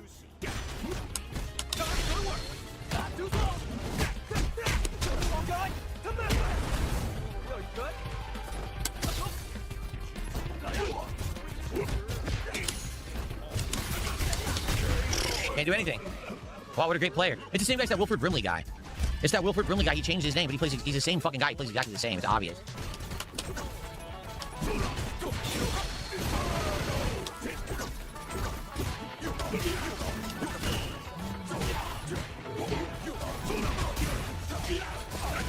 I did sweep, and that's what it gave me. Couldn't block. I did drive rush sweep. It gave me drive rush, the wrong kick, and then I did. Seems like everything's a safe pattern. When can I hit her? I don't know. I didn't do anything. I'm dead. I literally didn't do anything, and I'm dead. So this person learned a pattern again. Constant attack online. Just keep attacking nonstop. I don't know when is your turn. When is it safe to finally do something? So Good night. Completely outplayed. Fucking destroyed. Well, it's not some turn-based RPG. You can't just fucking wait for the other person to stop hitting you so you can fucking hit back. Yes. Destroyed. Oh, she did level 3. She did level 3 desperation out of the corner and stuffed my throw. Now I'm burned out too. I did nothing. I'm holding down back. I can't block. I can't fucking block. It literally two times. That is some comeback. No, that we have to stress how good a comeback that was. Okay. Yeah. No wonder the best comeback on stream. So Phil got hit with a level 3. So Phil is sitting here looking pretty comfortable for the most part. Okay. Phil has full health. Kimberly is down to like orange health, whatever. I mean, this is looking very bad for poor Kimberly. You know, and then all of a sudden, you know, like what a comeback. I want to watch this one more time. Oh, she did level 3. She did level 3 desperation out of the corner and stuffed my throw. Now I'm burned out too. And there's non-stop I effects. did nothing. I'm holding down non-stop. I can't block. I can't fucking block. It literally two times in a row, the game Devastating. refused to let me block. So I hope that you will come back and chill with me on Sunday. I'm off tomorrow, but on Sunday it's going to be a level 1 podcast in the morning, and then we're going to do Hollow Knight as a day stream, and it's going to be the conclusion of 2 different indie games on the late stream. First, we're going to finish Sharks and Minnows, and then we're going to finish, oh, of course, Terminator 2, or Terminator 2D No Fate, where all we have to do is one more run through the game, and we get to see the other ending and the other new stages, okay? So it should be pretty fun, and I hope that you guys will have a safe and fun Saturday away. Enjoy any videos. The vast majority of my money goes towards that. All the money went to the mobile games. Phil's blowing his money on DoorDash. Phil's blowing his money on mobile games. Phil's blowing his money on gin. That's where my money goes every fucking month. There's still this back here. And it's still in the back of my neck, the back of my head, the back of my mind, and it's always telling me it's WWE Champions time. I love it. I love it. Oh, fucking love it. Okay, it's time. It is high time for fucking bingo. We were fucking. I knew we'd fucking be behind today, but here we go. It's time for fucking bingo. Now, obviously, we're going to start bingo on Phil's stream here because he does a little segment here where he's on microphone only, and then afterwards we're going to go over to Raw Phil to fucking catch you the actual video portion of the fucking stream and all that jazz. So anyway, we're 1.5, good stuff. So yeah, the first number in chat I saw was 48 from Sunny. So there we go. We'll just randomise the bingo background image, and then we'll hit 48. Here we go. We need Phil to say into the following for today's bingo stream. We need Phil to say day off, him repeating the same point constantly, him saying that being said, shout that being said, there you go, and life. The second row is Phil applauding randomly, him saying you know what I mean, experiment, lip smack, well him doing a lip smack, and him saying dude. Experiment is a new one by the way.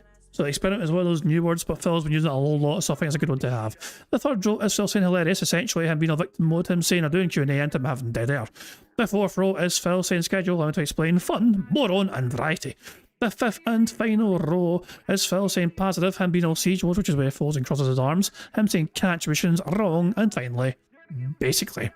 So there we go, good stuff indeed.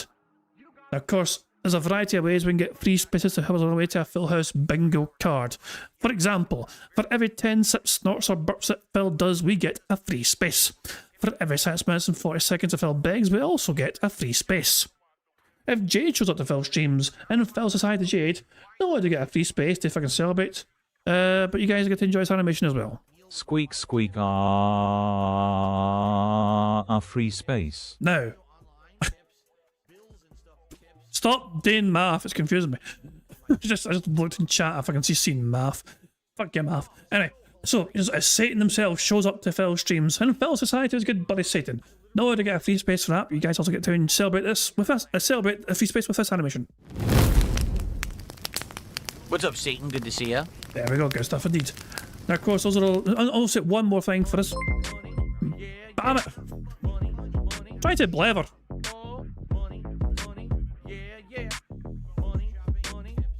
Hang on. 3 Lions fan tipped £1. Phil mistaking combos as pattern play is like Scottish people mistaking blowpipes as music. I think you mean bagpipes, you misinformed fucking Neanderthal. Don't you have some sort of poor fucking foreign, settlement to fucking rampage and ransack, as all English 3 Lion fans like to tend to do? Yeah, wee hooligan. But thank you very much for the tip and contribution, very kind of you indeed. So there we go. Yeah, one final thing, of course. If Phil mentions the $100 animation 3 times today before bingo begins, we get a free space. 3 separate times Phil has to mention the $100 animation. So 3 separate times of that, we get a free space for that as well. So those are all the ways that Phil can get free spaces. But there's also ways that you guys can also help us get free spaces for today's bingo card. Yeah, before we start playing bingo, if Phil mentions the $100 animation 3 separate times before bingo before bingo ends, then yeah, we get a free space. do not underestimate him. I almost said do not misunderestimate him, for fuck's sake. But there you go. Christ alive. Right. So what was I saying? Oh yeah, those are the ways we get free spaces, courtesy of Phil saying doing things, but you guys are also responsible for ways we get free spaces too. For example, for every 5 new or renewed members we have to bingo streams, we get a free space. For every 5 super chats, we also get a free space. For every £5 in tips, we get a free space too. I've had £2 so far in tips, so 3 more pounds is I'll give a free space in that regard for tips. And also the best way to get free spaces for bingo, and we have 1 already actually. 25 likes is 1 free space. 50 likes is 2 more free spaces, 75 likes is an additional free spaces, and 100 likes on bingo stream would be 4 more free spaces on top of that. And every time we get a free space courtesy of the light skill being hit, we get to celebrate with the Bubbles animation. Maybe it's a supremely talented Pixar animation to celebrate getting a free space for lights being hit on stream. Remember, Oh God, shut the fuck up, you cunt! keep an eye on the bottom right for just about to do his thing. Good cat. There you go. So thank you very much. So we've got 1 free space already because you guys have liked the stream at least 25 times, so thank you very much indeed for that. And thank you very much to Twilight as well. For the super chat, tell me to shut the fuck up, saying tea and spoons are ready for a long diary week. It won't be that long. It won't be as long as last week. Remember, it was a 7-day stream week last week for Phil. This time around, it's not going to be as long, so it should be fine. But of course, teen spins as you requested. Tay tay tay tay tay tay tay tay tay tay tay. There you go. Teen spin turn off. Thank you very much for the super chat. Very kind indeed. I think I've covered most of that, you know what I mean? I think I've covered all the ways to get free spaces, not just. So you guys are responsible for some of the ways to get free spaces, but the rest of the ways are controlled by Phil, as bizarre body functions, as well as him begging like the little bitch that he is. There are some more things to cover, of course, but I'm going to an AI marble style. Phil Burnell, explain that for us right now. Hello, AI Phil here in the digital flesh for Bingo Baddies Marbles game.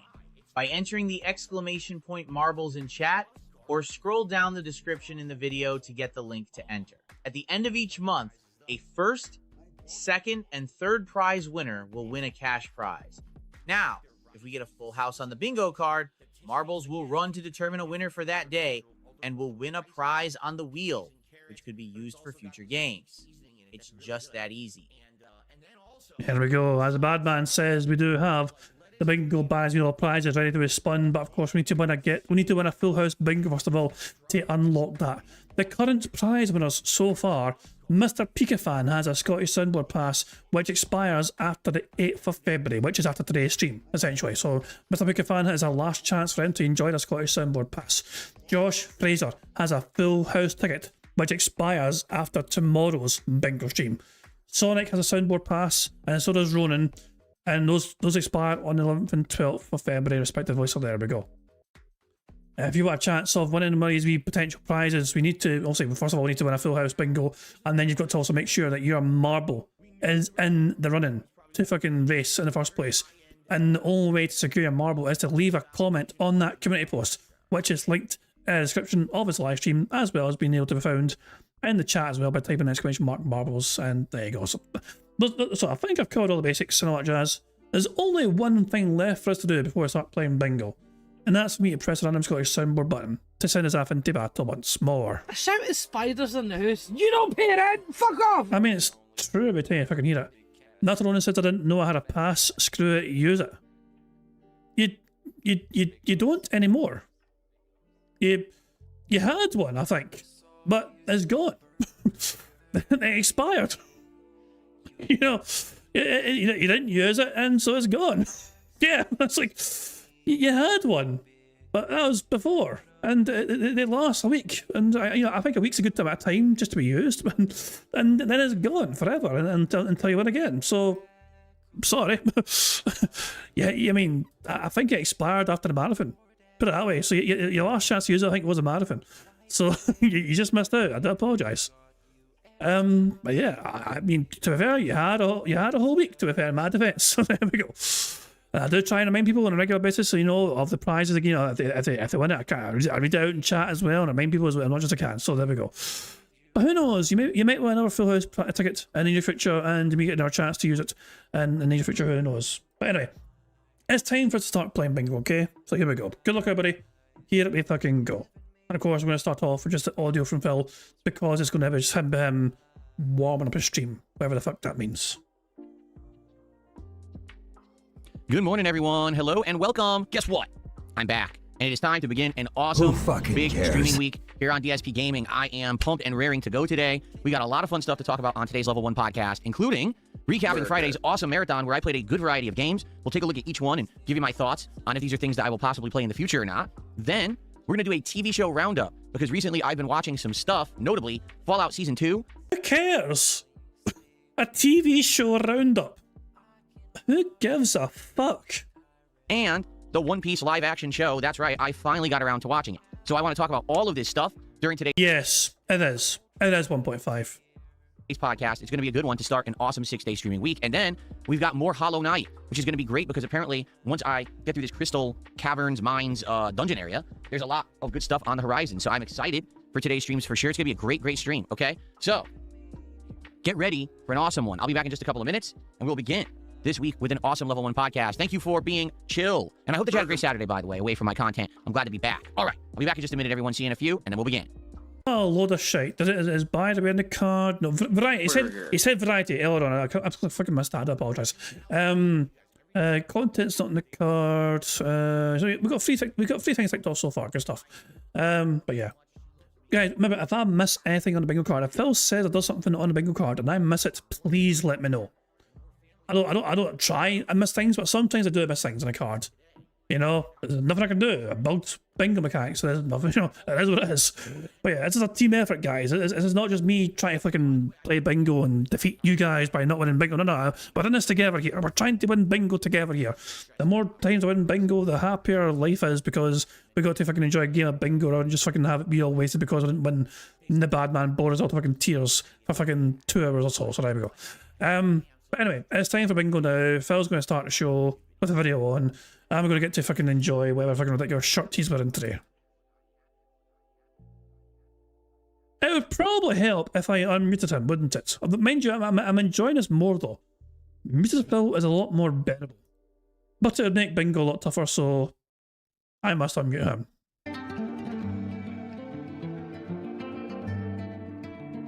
All to a brand new streaming week here on DSP Gaming. It's Sunday and I'm back from my break. We got a lot to talk about, man. We had an awesome marathon on Friday that included a wide variety of games, some of which I may actually be playing again, and others probably not. What we're going to do today is recap the marathon and go through the games so I tell you what I thought about each one and if it's potential for a future playthrough. But in addition to that, I have been watching some stuff. Notably, I've been watching some interesting TV shows. Who fucking And so today cares? what I'd like to do is give you my opinions on said shows, including Fallout Season 2, which I just finished last week, and the One Piece live-action show. Yeah, people asked me about that show for like ages, and I never watched it until just recently. So we're going to talk about that this morning as well. And then whatever else comes up, notably, I think what we should talk about is planning out the next marathon. Because this one, let's be honest, was kind of put together last minute, kind of smashed together. And because we didn't distinctly plan it ahead of time, a lot of people didn't know what to expect. And quite frankly, probably didn't show up live, but instead watched the videos on demand once they knew what I was playing. But I think for March, we should actually distinctly plan out what it's going to be.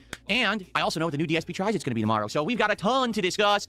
I'm excited. You're excited. Ladies and gentlemen, let's get it going. 6 days of streaming, and this is the Level 1 Podcast. Who the fuck cares? Jesus Christ, man. I love it. It was kind of hobbled together last second, so that's probably why we didn't get thousands of dollars that I was hoping for. Oh well.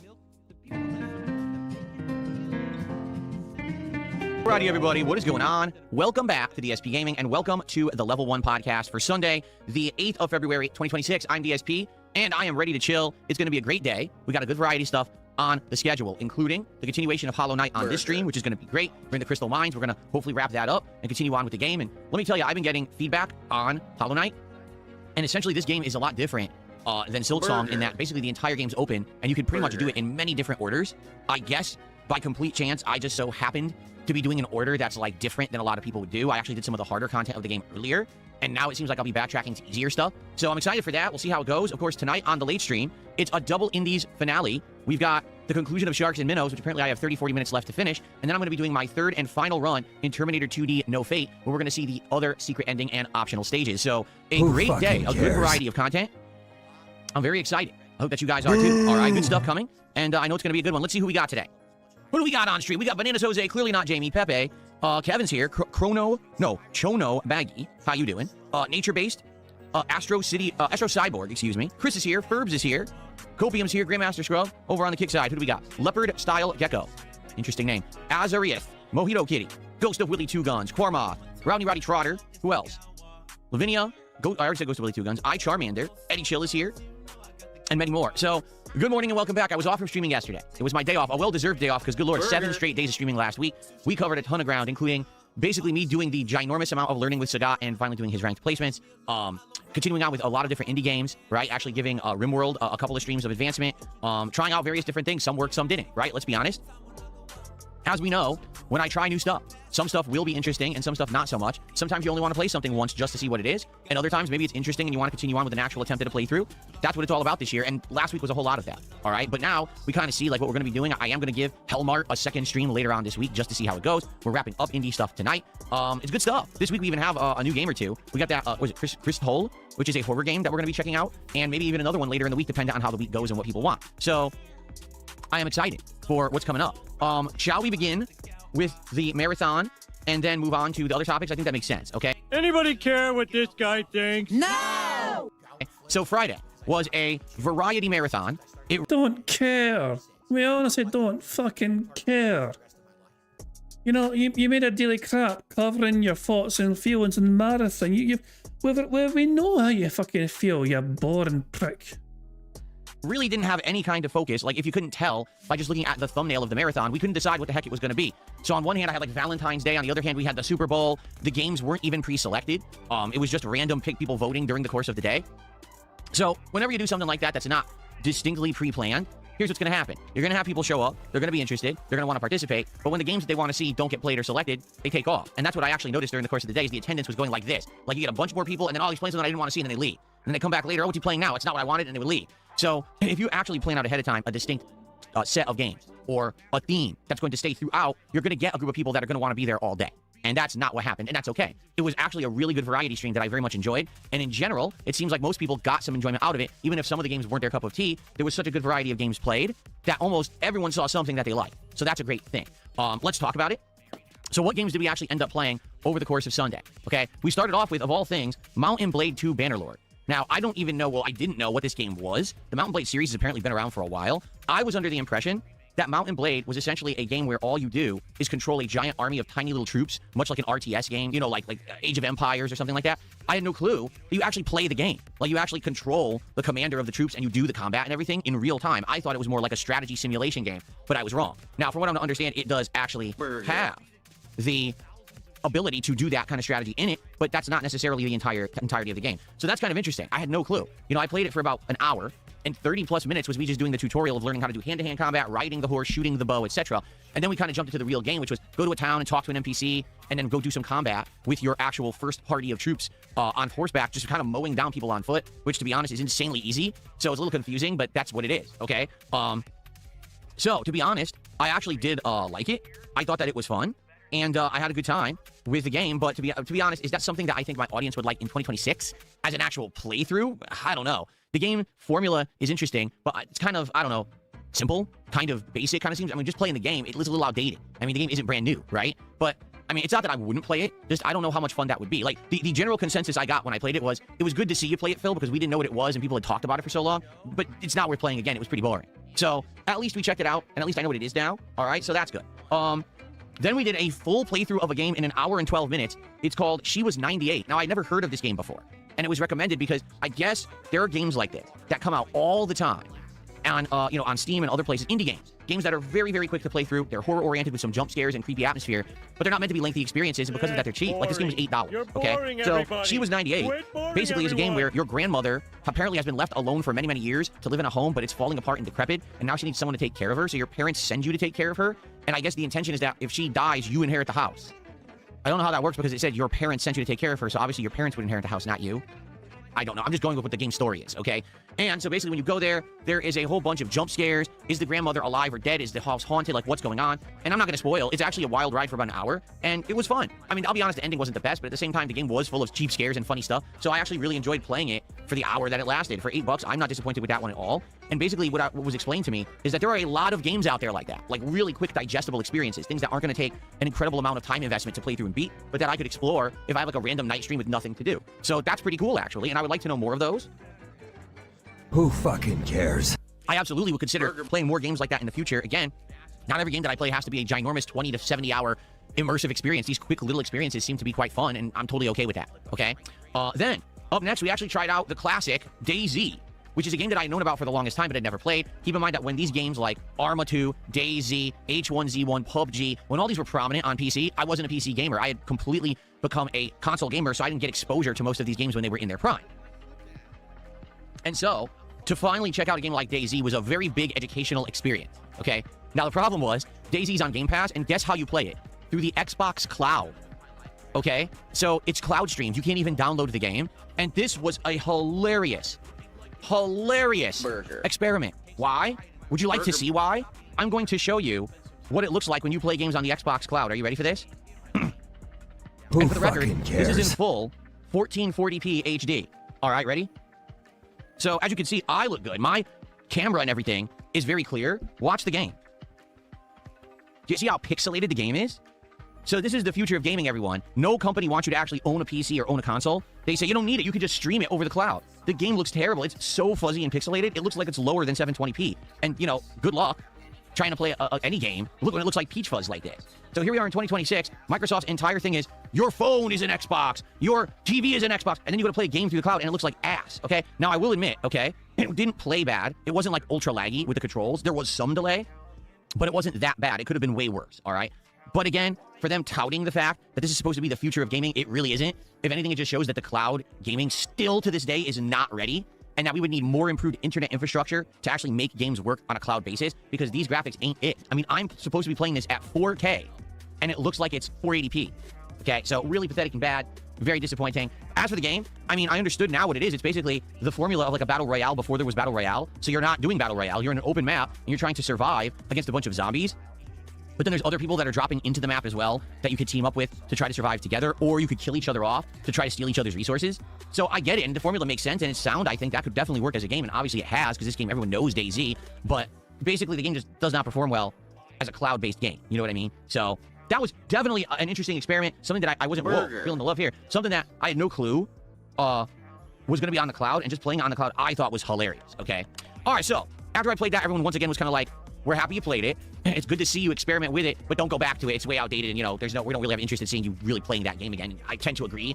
I just don't think that in 2026 many people are going to care to see DSP try to play DayZ on the cloud, and it looks like crap, okay? Make the bad So we got a few more people here. What's up, King stop. Michael? Good to see you. I do want to shout out Fish Tank Big Boss, who had done our first contribution of the day, but he did it before the stream started. It was a $2 super chat. And he says, can we look at your Super Bowl predictions? I don't know what you're talking about.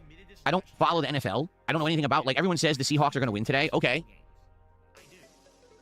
There, is that my Super Bowl prediction? I don't know anything about it. I haven't followed sports this entire season. I really don't have anything to say about it. Why did you prioritize a marathon which was partially in celebration of the Super Bowl event? It just makes you seem like some sort of fucking fake phony.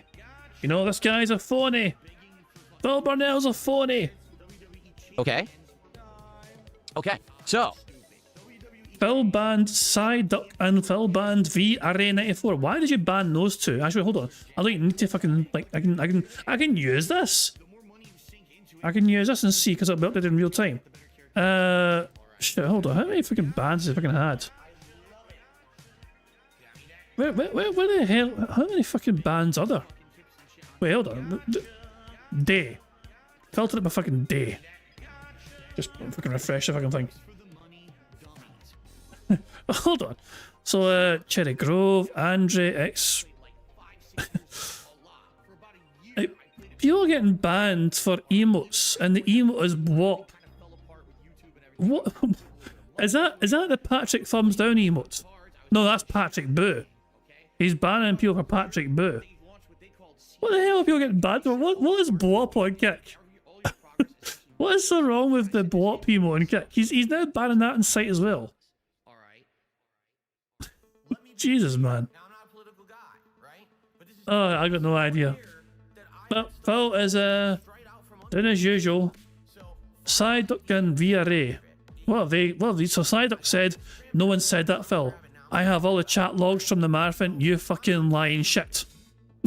So they got banned for that. Okay, that's a little bit aggressive. I can understand why Phil would have banned Psyduck for that. What about VRA though? What did VRA do? I'm trying to see what VRA did. That's so criminal. Can't see any sign of what VRA did, but there you go. And I really don't have anything to say about it. Okay. Okay. So, apparently we got some nut jobs in Kick Chat today. Yeah, look. Oh, I know it is. The same guy with all the sock accounts. He's saying this. He's just spamming the same shit. What a moron. Okay, anyway. So. Burger. Continue. 5 in a row. That's concerning. Moving on with the marathon. Up next, we played a game called Deadlock, which is a new offering from Valve. And you might say, Valve? Valve is making games? I know. I mean, Valve has not consistently made any games in a very, very long time. And the fact that they're actually just making a new game to begin with is news. This one is currently in closed test, meaning not everyone can just play it. You need to get like an invite, and I happen to get an invite from multiple people. So I checked it out during the marathon, and honestly, I thought it was pretty good. Like playing it, I actually thought that the game looked good. The game performed well graphically, right? The gameplay element seems sound. It seems like a combination of like Overwatch / Marvel Rivals, but with also MOBA elements like minions that are taking over parts of the map and stuff like that. A humongous variety of characters to pick right now. And the game's not even really live yet, but it's insane. I guess it's based off of like gothic horror, but also like Hollywood movie monster lore, because there's werewolves, ghosts, the Frankenstein's monster, vampires, and more. So it's kind of an interesting premise, kind of like Darkstalkers almost from Capcom. I liked that. It was kind of an interesting idea. And the thing is, I didn't understand how it worked. So it's like, oh, select 4 heroes. Okay, well, you can only play as one. Oh, and it was the one I really didn't want to use. I was interested in the other heroes more, but I played it for like 1 game, and I liked it. I had no clue what I was doing. 0. But I actually found it entertaining. It definitely felt like there was layers of gameplay there to learn, but the actual, just to jump in and mess with it was actually, it controlled well. It looked good. It was fun to play, even though I didn't know what the hell I was doing. I got a few kills against humans and stuff, and I was like, oh, this is neat. So I actually really like Deadlock, and if you guys wanted to see me play that moving forward, I have the ability to. I can play it whenever I want. I'm in it right now, and I don't know how long that playtest will be going. It might be indefinite. I'm not sure, but I'm in it. Whenever people want to see me play, we have a random night stream. Hey, just try out some Deadlock. Let's jump in and learn the game mechanics and try some characters or whatever. We can do that. And in fact, Who fucking out of all the cares? games that I played during the marathon, Deadlock, hands down, got the most viewership. Seriously, like more people watch Deadlock than any other game. It actually doubled, more than doubled, the views of games such as DayZ and Mountain Blade 2 Bannerlord and Digimon, which we're going to talk about in a second. Like, a lot of people were interested to see me play it because they probably had no clue I was going to, okay? So I'm definitely interested in more of it. That's definitely one I would consider playing in the future, okay? Who fucking cares? Continuing on, let's see. Up next, we tried out Marvel Cosmic Invasion, which is a side-scrolling beat-em-up, an homage to the beat-em-ups of the old days, like Final Fight or Streets of Rage or the Teenage Mutant Ninja Turtles arcade game. And it plays similarly to those, although it has more advanced gameplay mechanics. I would argue it plays more like Guardian Heroes on the Sega Saturn than it does the classic beat-em-ups, but it kind of looks like the classic beat-em-ups. Wide variety of characters, all Marvel characters from X-Men, but also the Avengers, so it's the wide cast of characters. And the real, I think, interesting thing about this game is that each stage has optional challenges that make it more fun than just playing through to win. You play through to get these challenges. So, oh, you know, use Spider-Man and kill 3 enemies at once with a web sing 3 times and stuff like that. And because of that, it makes it more fun to do because you're not only trying to survive, but also, you know, complete the optional challenges. So I had a great time with the game. People are saying it's only around 3 hours long, but there is replayability with unlockable characters and more. Again, if anyone was interested in seeing me do that, that one, as like a night stream, I would be totally down for that. So I'm curious if people would show up for a game like that. What is this song? Let's thumb this one down. Happy Country Pop, no thanks. Get that out of here. Yeah, I'd be... Can't spell country without cunt, you cunt. Down for Marvel if you guys wanted to. All right, so let's see how that goes and if you guys ask for it or not. And then the next game was one that people had asked me to play ever since it came out back in, like, what was it, early October? It's called Digimon Story Mode Stranger. Now, I played the demo, and basically what this game is, it's the world of Digimon, but with a big, heavy story rather than it being gameplay-focused. There is combat gameplay, similar to, say, a Pokemon game, where you have these Digimon that you're training, and each one has strengths and weaknesses against each other, and you have these turn-based battles. But there's also a lot of story going on. We don't fucking care, you boring bastard. Oh my god, like, what's the... Why is this... This is not relevant. Can you imagine if every single fucking bingo stream recapped how the previous bingo stream went? Like, well, guys, last time in bingo, you know what I mean? It was a close run thing. It went right to the wire. I didn't think we were going to fucking win bingo, but then we started off very strong, and then we had a little lull for a while because Phil wouldn't say this thing. Jesus Christ. Look, oh, for God's sake. If only Phil had some sort of daily crap they made to summarise how the whole day went. Oh wait, he did. By the way, there's 1,100 people watching Raw Phil right now. Compare that to the 200 people watching Phil on YouTube directly. Raw Phil, as per usual, absolutely annihilating DSP for views and metrics and engagement and everything. So we played it for about 40 minutes, and I just basically got a tiny, tiny taste of what this Digimon game was. I wasn't turned off or anything like that. Let me put it that way. But I will say this. I just got out of a over 60-part Pokemon playthrough. I really don't have any desire to play the Digimon game right now. I don't. I'm sorry, but, you know, I'm kind of tired of that genre of game. It's very similar to the fact that right now Neo 3 is out, and people are like, I just don't understand why you're not playing Neo 3. And the answer is simple, because I'm just all tired of Soulsborne. Like, I feel like the Soulsborne genre is very played out at this point. I'm just not having fun with it. I have no desire to play one. The only situation where I would play a Soulsborne is I was actually playing one from Software. Like, if we went and played Dark Souls 2 or 3 with mods or something like that, that I would enjoy and consider. But I'm not going to go and play just another Soulsborne. I'm tired of that formula, that genre. I like Pokemon, but I wouldn't want to play Pokemon and then Pokemon, you see? So playing Pokemon, just finishing the playthrough, and like, well, I'm not going to play Digimon now, you know? And in fact, sadly, I think that's kind of what happened. If Digimon had come out at another time of the year last year, I probably would have played it, but it came out at the same time as Pokemon. So I wasn't going to play both, you know? Anyway, I would consider the Digimon game in the future, but we got to give it some time. We got to give it some time to rest. If anything, will there be Pokemon? There will, but not what you're thinking. Next month, there's a game coming out on the Switch 2 called Pokopia. And what this is a hybrid of a sim chill game such as Animal Crossing, but with Pokemon characters. So you'll get some taste of Pokemon, but it just won't be a standard Pokemon game. It'll actually be something a little different. So I think that'll actually work, as opposed to if I just play Digimon right now, it's going to be almost more of the same what we just did with Pokemon for 60 hours, and I just don't want to do that right now. Okay, so it's a possibility for the future. It's just a not right now game, okay? And then to end the marathon, you guys voted for Street Fighter 6, which I thought was funny because I'm like, dang, we had all these new games in the running, and at the end of the marathon, people just wanted more Street Fighter. And I think what it was there was a gimmick that I would be drinking all day. I mean, I think I had 2 Cutwaters. I had, geez, probably 4. Wait, that was a gimmick? You were drinking all day? No, you were drinking all day. The gimmick was not necessary. There was no gimmick. You were drinking all day. It got to the point where you were asking Oris to give you money to drink more. Despite you claiming you weren't going to fucking do that anymore, by the way. And also, you fucking questioned the results of the fucking poll because you claimed that trolls came in and voted and then fucked off again. So basically, you've played Street Fighter because you want to fucking play Street Fighter, and then you got crushed playing Street Fighter multiple fucking times. For 5 different shots of the whiskey cocktails that I had.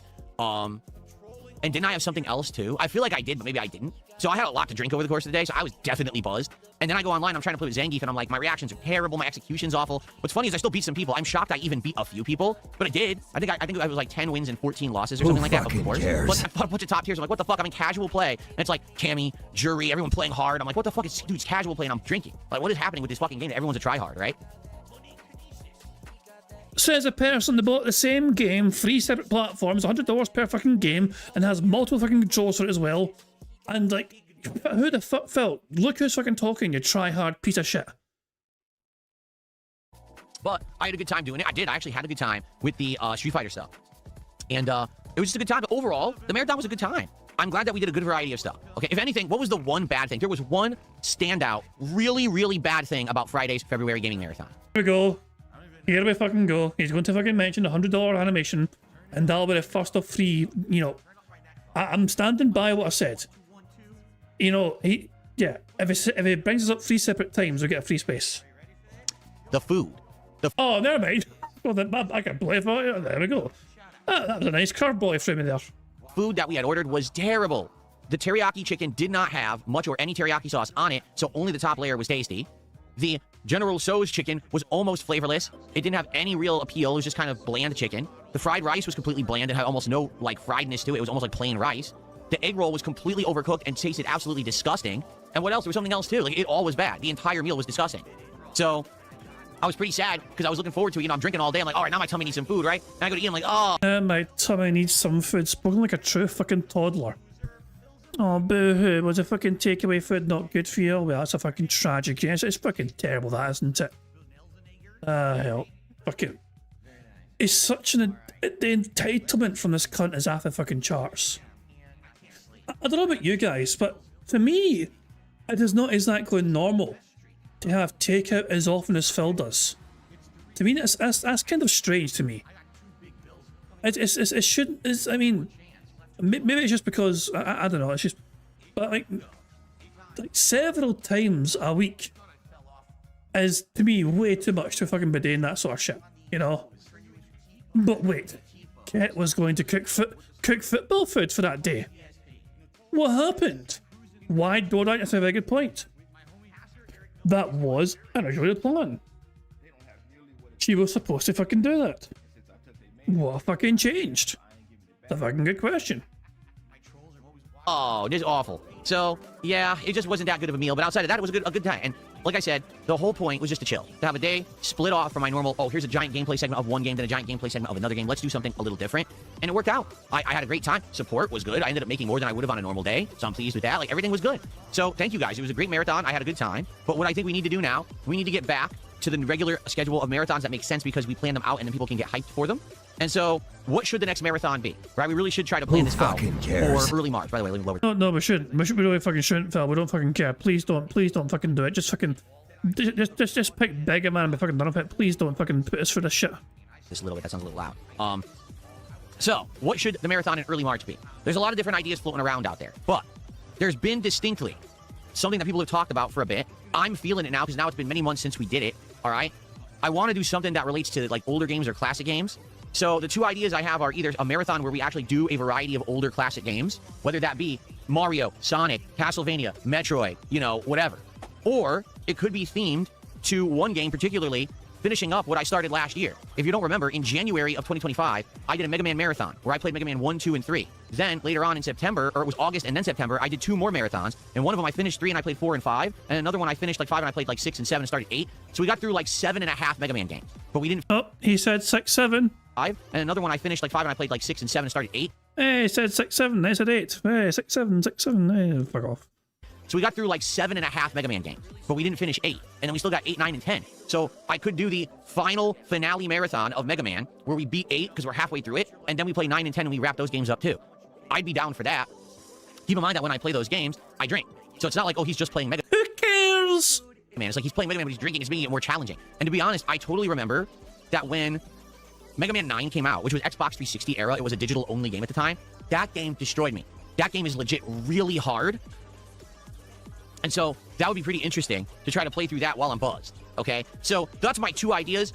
I would like to talk about it in the next couple of weeks. I want to hammer this in like right now, okay? I want to say, when are we doing it? Let's decide right away. So you make your fucking choice, Phil. You fucking put on your big boy pants and you fucking make this choice now. You're the streamer, you're the content creator. You decide right fucking now what you want to fucking play and what you think the audience will fucking rush to fucking open their Velcro wallets open for, to fucking throw you all their fucking nickels and dimes. So that way it's already planned out. We've already got people excited for it. And if people want to come by for it, which by the way, it would be Friday, the 6th of March. That will be the day that we do it. Friday, the 6th of March. Who okay? fucking cares? People already know I think I'm busy that day doing literally anything fucking else. what's going on and can get hype and show up. Because again, I really do feel like the disappointing thing about the marathon was just that people didn't know what was going on. So they would show up and vote, oh, the game that I wanted didn't get voted in, and they would leave.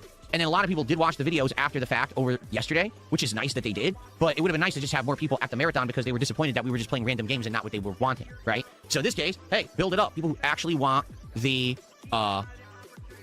whatever's in that marathon, they'll be there for it. So whether it's Mega Man or whether it's a variety of classic games, and maybe we can decide what those games are. By the way, another thing, Atari games. When I grew up, I played classic Atari games like Dig Dug, Jungle Hunt, okay, Pole Position. These are games that are part of my childhood. We could get the Atari collection and play each one of them for a few minutes just to get a flavor of what Atari was back in the day and what these games were like, and get a laugh at how bad they play today. But I mean, this is the evolution of gaming. That could be part of the day too. Okay, so let's start talking about it. Like, what would you guys think? How about this? Let's do a quick poll. Cares? Let's see what you guys think in the chat. Not that this is going to be binding or anything like that, but I'd like to get a general idea. What do you think would be something successful for this upcoming marathon? All right, I do think it's successful. Not good, not entertaining, not meaningful, but successful. Translation, profitable for him. What game do you guys think you'd fucking pay the most money to see me play? So transparent, isn't he? So transparent. It should be retro. The theme of the marathon should be retro. But the question is, what retro? All right? So let's do a poll. And by the way, during the marathon, I gave out all the gifted memberships for the month, 10 gifted memberships. So anyone who got them, I hope that you guys enjoy. Who fucking cares? Didn't cost you a single fucking penny, and you keep fucking forgetting all about them until somebody fucking reminds you, Phil. Also, what's the fucking difference between... What's the big deal about you doing that when you criticise Argentinian memberships? Technically, they have less value. Like, you get no money from you giving out the memberships that YouTube give you. It's like YouTube gives you memberships to give out every month, Phil. They don't cost you anything, but you don't get any money from them either. Your viewers, though, the ones that get them, will benefit from them. How the fuck is that meant to be better than the Argentinian memberships, which you do get some money for, not as much as you don't for, but you get some money for, on your channel? Here we go.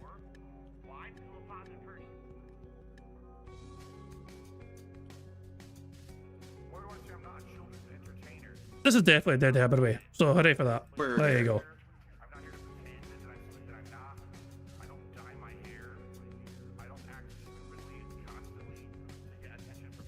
I'm going to say the Mega Man Marathon finale, Atari Classics, or Nintendo Classics, okay? You guys vote. Let's see what you vote on in the next few minutes. Again, not saying that this is binding and this is definitively what we're going to do, but I'm just getting a general idea of what the people on the podcast this morning think, okay? Make the bad man Someone just tipped me $2. It says, how much support to play Mario Kart World Online? 0. I'm not playing that game. I've already played it for about a month when it came out. I got incredibly bored with it because I did everything with it. I unlocked all the characters. I didn't get every outfit for every character, but in general, I unlocked most of the content that was meaningful. I won multiple times in the World Circuit thing, you know. Twice! You lost like fucking several dozen fucking times. I won it. I even won a lobby against all my detractors stream sniping me. I still won. And after that, I was like, there's just nothing. They won against you like fucking hundreds of times practically, it felt like. Left to do in this game. It's incredibly boring. It's no surprise, or no, I should say, no secret that I didn't like it that much. I actually feel that Mario Kart World is one of the worst ones they've ever made. It's just not very competitive. It's very stupid that it's about banking items and taking advantage of said overpowered items rather than... Yeah, Phil, it's about trying to fucking use the items you get in the game intelligently. You know? It's not the game's fault. You lack the mental capacity to fucking utilize the items the games gives you to try and fucking make the most of them. Than driving well. So I just don't care about the game. I think it's like a fart in the wind where literally Nintendo knew they didn't make a good game. So they lied about the content and claimed there would be this meaningful open world that's completely worthless and has no value at all. And then they charged more for it, knowing everyone would be done with this game within a month, but that's okay because then they released Donkey Kong Bonanza. So basically, oh, don't look over there anymore at that game that you're already bored with. Here's the new one. See? That it was a bait and switch, and they obviously knew what they were doing because everyone bought both Mario Kart World and Donkey Kong Bonanza who bought a Switch too, because it was... Including you. You dumb bastards. So there you go. I can't criticize the old dummies that bought that shit, including you. Dummy. Sonny is saying that we're 1 hour behind live DSP. It's true, I wonder how much do we think the Phil's on? So Phil at this point in time is on $4, I think. I think Phil's made $4 at this point in time. How much money do we think Phil has been given between now and an hour from now? I'm going to say he's on... I'm going to say like 30. Or 35. Holy shit.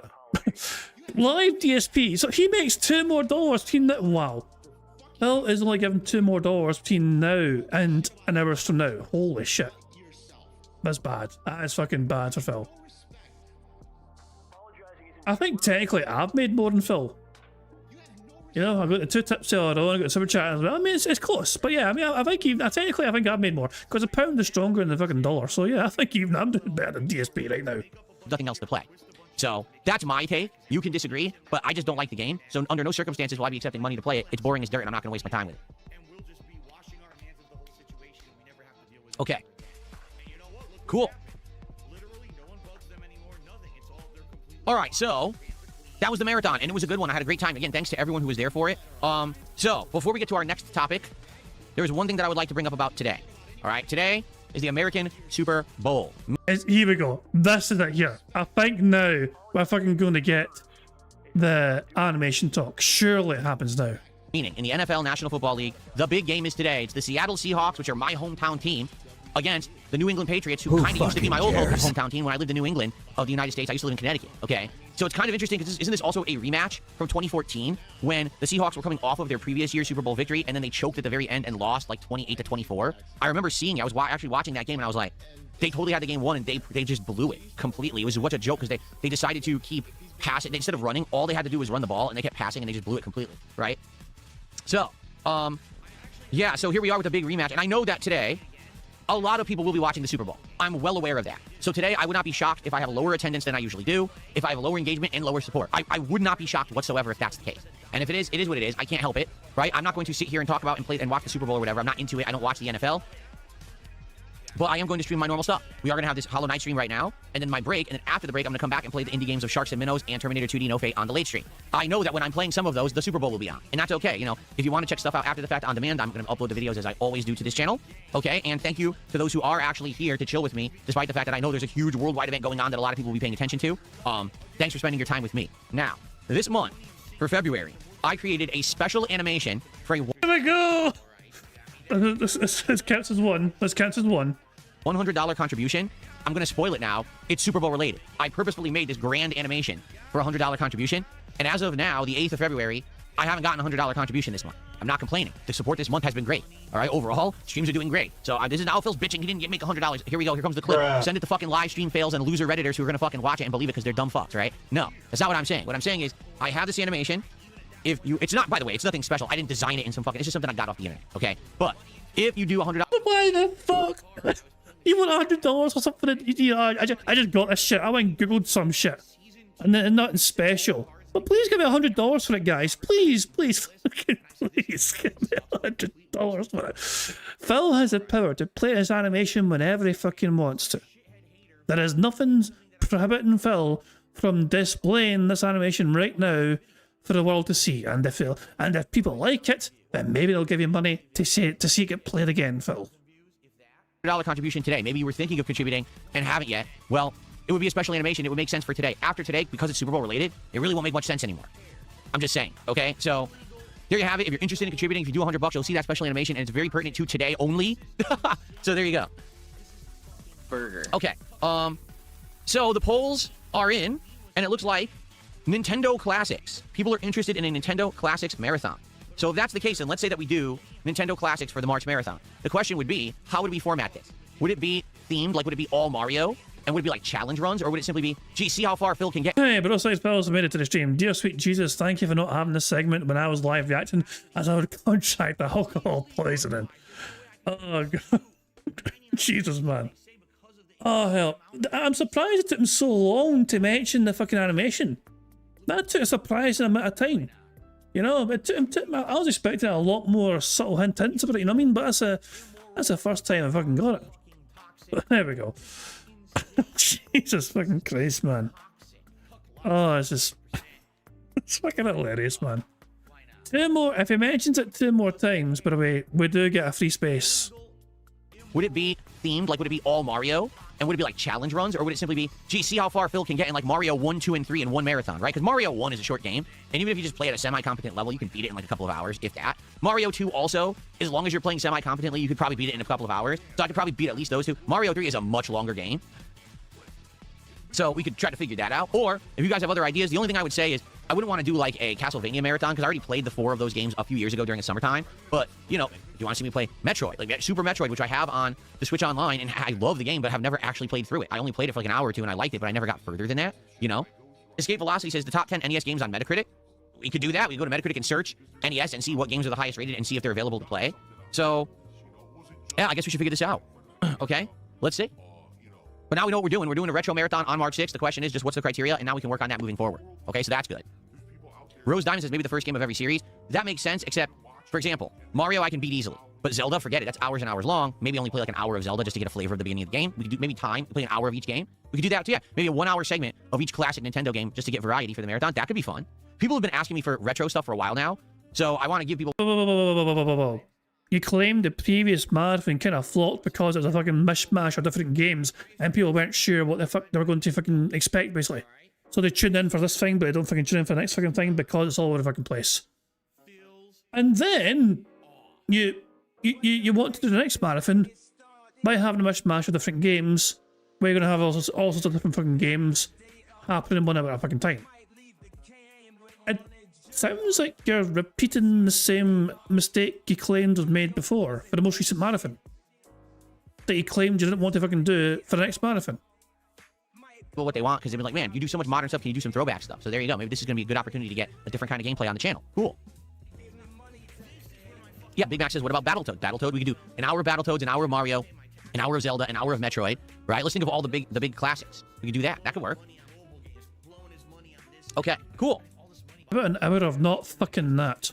All right, folks. Well, we initially now have our idea for the next marathon. Let's now work on refining it. We don't have to set it in stone today, but let's just say that DSP's Retro Day or Retrothon, DSP's Retrothon will be on March 6th. There you go. March 6th, variety of retro games here on the channel all day long. And what we'll do is we will determine what the games will be early so people know what they're going to see first. So we know they're showing up for it. There you go. This is exactly how it works, right? Exactly. Heartbreaker says, and marathons can lead to full playthroughs if you're having fun. Exactly right. What if we do a Retrothon and we play all these games for an hour and people were like, wow, you never played Zelda? We'd love to actually see you play the first Zelda in its entirety. Okay, sure. Right? We could do that later. There we go. Okay. Good stuff. All right, now, for my next segment, what I would like to talk about is some TV shows that I've been watching recently. Because I don't usually talk about this stuff because I don't really usually watch this kind of stuff. We don't care. We honestly don't give a shit, Phil. You could be fucking watching anything. If it's, you know, it doesn't matter if it's fucking Sopranos, it doesn't fucking matter. If it's, you know, Cuties or whatever, you know what I mean? It doesn't fucking matter. Your audience don't give a shit. You know? Like, this is meant to be some sort of gaming podcast, and now he's fucking going to talk about, oh, I'm watching all these TV shows. Like, guys, it's fucking great. Do you guys know this thing called a television? I know as television, you can watch television shows made by people. It's like video games, except you have no input and control. Well, recently, a few things have happened. So first off, the Fallout TV show just had its season 2. It started back in, you know, late 2025, and it just concluded this last week. It's 8-episode run. And people have been asking me all along, what did I think about it? And what's funny is, at least the impression that I got on the internet from following people talking about it on social media, It's like, Are you doing that because you can't form your own fucking opinion because you lack any fucking imagination? people who liked season 1 and are fans of the season 1 have loved season 2 and think it's amazing. People who are like hardcore fans of the Fallout series, you know, people who like study the intricacies of the lore of the games and create ginormous fan fiction about it and make insanely long video novels about it, you know, on YouTube. And they you know what I mean? These really hyper analyzing people, which I don't understand. It's just a game. Those people hate Fallout. They absolutely hate this freaking show for some reason. Don't ask me why, but they just... fucking heaven forbid people who can show passion for something they care about, you know? What a fucking ridiculous thing. What a ridiculous fucking thing. Imagine these fucking nerds on the internet show passion for something, show love for something. Fucking nerds. Imagine that shit. Let's fucking mock those nerds. How fucking dare they enjoy some sort of fucking media and, you know, and find entertainment in that fucking form of media. Nerds. Meanwhile, Phil spent fucking all his fucking time in his fucking mid to late 20s studying the footsies and Street Fighter 2 Super Turbo, fucking hyper-analysing the fucking every single frame, fucking perfect fucking move in that game, just to achieve the lofty ambition of getting 4 for Evo when it was fucking boycotted from most good players. just think it's atrocious. They're like, it's not in line with what we know of the lore from the games. There's no way this possibly could have happened, or this happened, or that. And all I'm thinking about in my head, right, is essentially, if you are a fan of Fallout, all right, you love the series, all right, you've always liked the series, whether it's the original games, the more recent ones that are first-person RPG exploration games, whether you're a fan of Fallout 1 and 2, or maybe 3 and New Vegas, maybe you're a fan of 4, maybe you're a fan of 76, whatever it may be. The only content, gameplay-wise, that we're actually getting of Fallout right now is Fallout 76. That's it.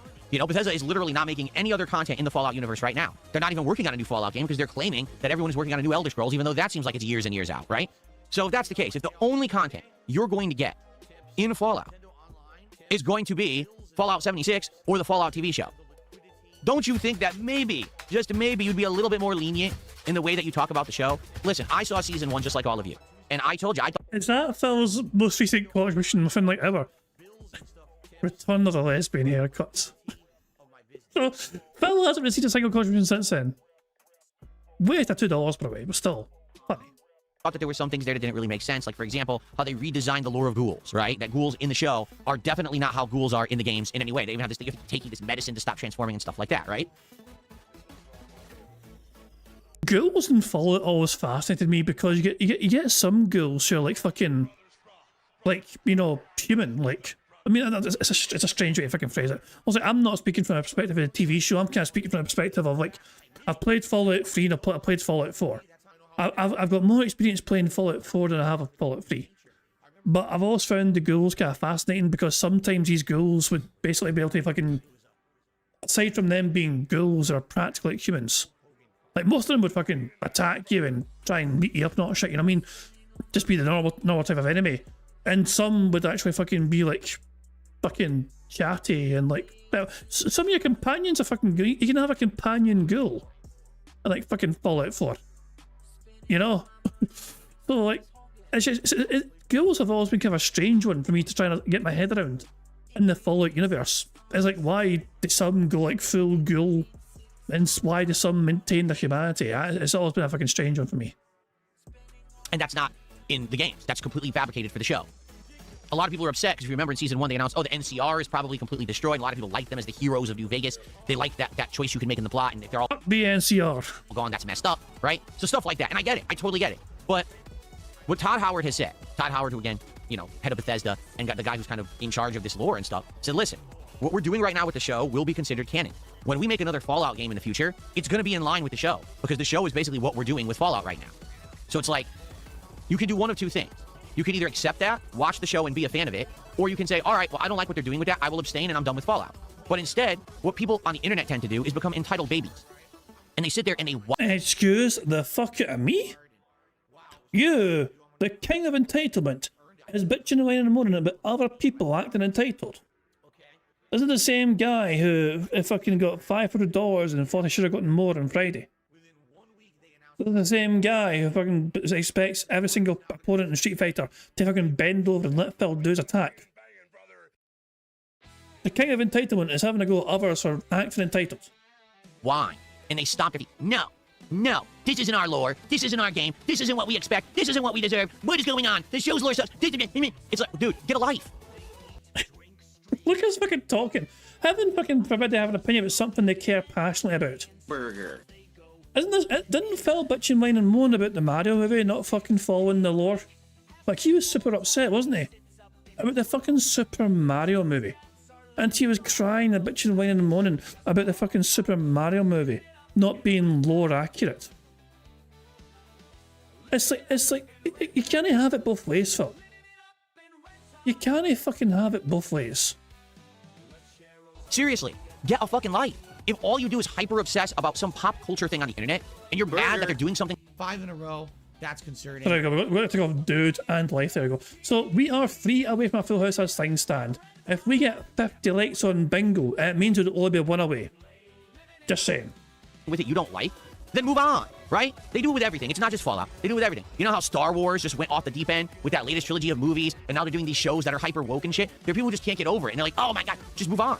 If something that you once liked has been ruined by people who are now taking control of it, and they've ruined it, and you don't like it, just stop caring and do something else. You don't have to sit here be a miserable human on the internet, but it seems like a lot of people are like that. They can't let go things they don't like, right? Like, listen, I personally do not like the Super Mario Brothers movie. I think that it's pretty bad. I didn't like it at all. I was bored to tears watching it. I thought it was chaotic. It just threw away 25 years of Mario games and lore to appease a bunch of modern kiddies who just wanted to see ADD flashy lights and shit, right? And you sat on your stream, and you bitched about it, and you whined about it, and you moaned about it, and you obviously can't let it go because you're bringing it up now. Right? Do I sit here every day talking about the Mario movie? Do I get so upset about it? I'm like, no, it sucks, I don't like it, and then we move on. But there's some people who just can't stop fixating on shit, okay? And it seems like those are the most vocal people talking about Fallout Season 2. For me... Well, the season just ended, and so they're sharing their opinions. Now, if you fucking fast forward 6 months to a year, and they're still on the internet saying those exact same things, then perhaps you could have a point. But your point is invalid until then, Phil. Me, watching Fallout Season 2, I absolutely loved it. Now, FYI, spoiler free. I am not going to spoil Fallout Season 2 because it's brand new, and many of you probably haven't had a chance to watch it in its entirety, right? So all I will say is this. It extrapolated and continued plot lines from Season 1. In some cases, these plot lines directly follow the lore and plot lines from Fallout New Vegas and actually give you answers like what actually happened to the NCR? What happened to the Brotherhood of Steel? Why was the Brotherhood so different in Season 1 from what we know from the game? What happened to Mr. House, right? Who won the big fight in New Vegas that was happening during Fallout New Vegas, the video game? All these answers are given in Season 2. The problem is a lot of people don't like the answers. Well, I thought that this was going to happen, and according to the show, it didn't, so I'm upset now. But you're not writing the show. You know what it is? Because Fallout New Vegas was so unique in the way that it designed its plot, where you would choose your own ending, right? You could side with the NCR, you could have the Brotherhood be your allies or villains, or the Enclave too for that case, right? The Enclave was involved in Fallout New Vegas, right? You could side with Caesar's Legion, or you could go with Mr. House, or you could go with Yes Man and be your own deal, and you could basically be the orchestrator of the future of the Mojave. And because of that, it made you feel like you were powerful and your choices were meaningful. So now they've taken all of that away from you. All that amazing power that you had during Fallout New Vegas, now it's up to the show writers to determine what actually happened to the Mojave. And a lot of people are upset about that because they're like, well, you've undermined everything that we've liked for the last 15 years since New Vegas came out. You know, you're telling us that didn't happen. Well, that's bullshit because we liked that ending and now that ending isn't canon anymore. Exactly. That's exactly right. I think people are shocked with the choices that were made and made part of the plot of the Fallout Season 2 show. I still liked it. Like, let me put it this way. The acting, the cinematography, right? The sets. Oh my God, the sets look exactly like the game. Like they're dead on representations of what was in the game. And that's a huge accomplishment. Now, this is a minor spoiler, but it's not a plot spoiler. Sadly, you never really get to go to any of the casinos from the game, which is one of the major focuses of Fallout New Vegas, is you're going to eat. That is what upsets you. We don't get to fucking experience the gambling aspect of the game in the TV show. That's what upsets you. Because I wanted to see the guy play fucking blackjack. Fucking wow. I was hoping for my gambling fix here. Each casino and each group has their own lore and stuff. That sadly doesn't happen during the show, and I think, let's be honest, it's because of limitations. If the show had unlimited budget and it was running for 20 episodes a season, they probably would have went in and you would have seen what happened with each of the families on the strip. They don't do that because they have to go through an insane amount of plot in 8 episodes. So because of that, it's kind of written out. And like, oh, would have liked to see what happened to the Hyper Lux Cannibals or what happened to the Gangsters of Gomorrah. Like, what happened to these groups? Well, you never find out. It's just kind of written out of the story. But in general, advancing the plot of everything, like everything's in there. There is updates on Caesar's Legion, on the NCR, on what happened with Mr. House, what happened with the robots. What do they call them? The something trons that, you know, he was trying to control New Vegas with. If anything, I will say there are a couple criticisms that I have about Fallout Season 2. I'll be fair. Okay, criticism number 1. They continue on with certain plots based on Season 1, that don't seem to go anywhere, or by the time that they go somewhere, it's the final episode of the season and you don't really care. Like, there's a plot line regarding the original vault from season 1, when all hell broke loose, the invaders came in and all of that, and that's what, you know, oh my god.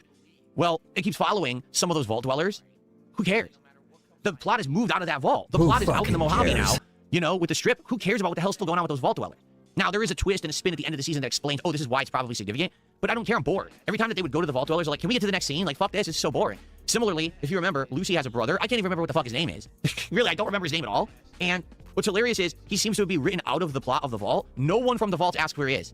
They just forgot all about this guy, okay? So he's off doing his own thing with a different group of vault dwellers, and no one, it doesn't really go anywhere until the very, very final episode. Again, it seems like it might tie into a plot from like a future season, and it's like, why did we waste all this screen time on this shit? Like, why, we could have easily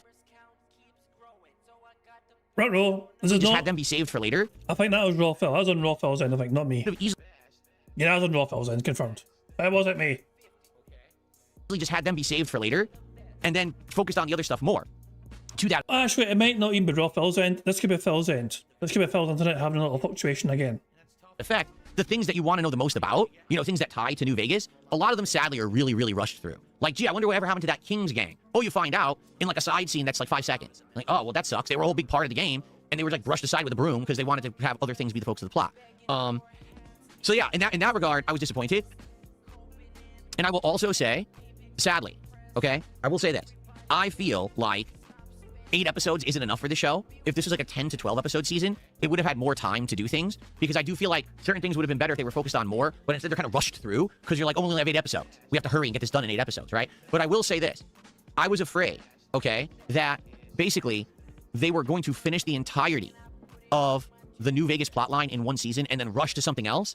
But I was happy because there was all these climactic things that happened in the final episode of season 2, but it's not over. It's very clear they're going to continue with more stuff in New Vegas in season 3. So I was like, phew, that's good. That's good to hear, right? It is good to hear that, basically. And by the way, everyone who's saying insulting things in chat, enjoy your bans. I don't know what the fuck's your problem. I'm talking, you stupid idiots. Either listen or fucking leave. Shut the fuck up over on Kick. You guys are obnoxious little brats. Jesus, you fucking... Toxicity. I swear. I'm sitting here like, oh, let's make fun of his looks today on stream together. This is fun. Shut the fuck up. The king is talking, bitch. Shut up and listen or leave. I'm not going to listen to your little whiny shit. You're trying to be stupid and get attention. Shut the fuck up. Here's your crash out. And it worked. Yeah, crash out. Thanks for crash out, Phil. Way to ignore those haters. Out for the day. Eat my fucking ass. I'm talking, bitch. Okay.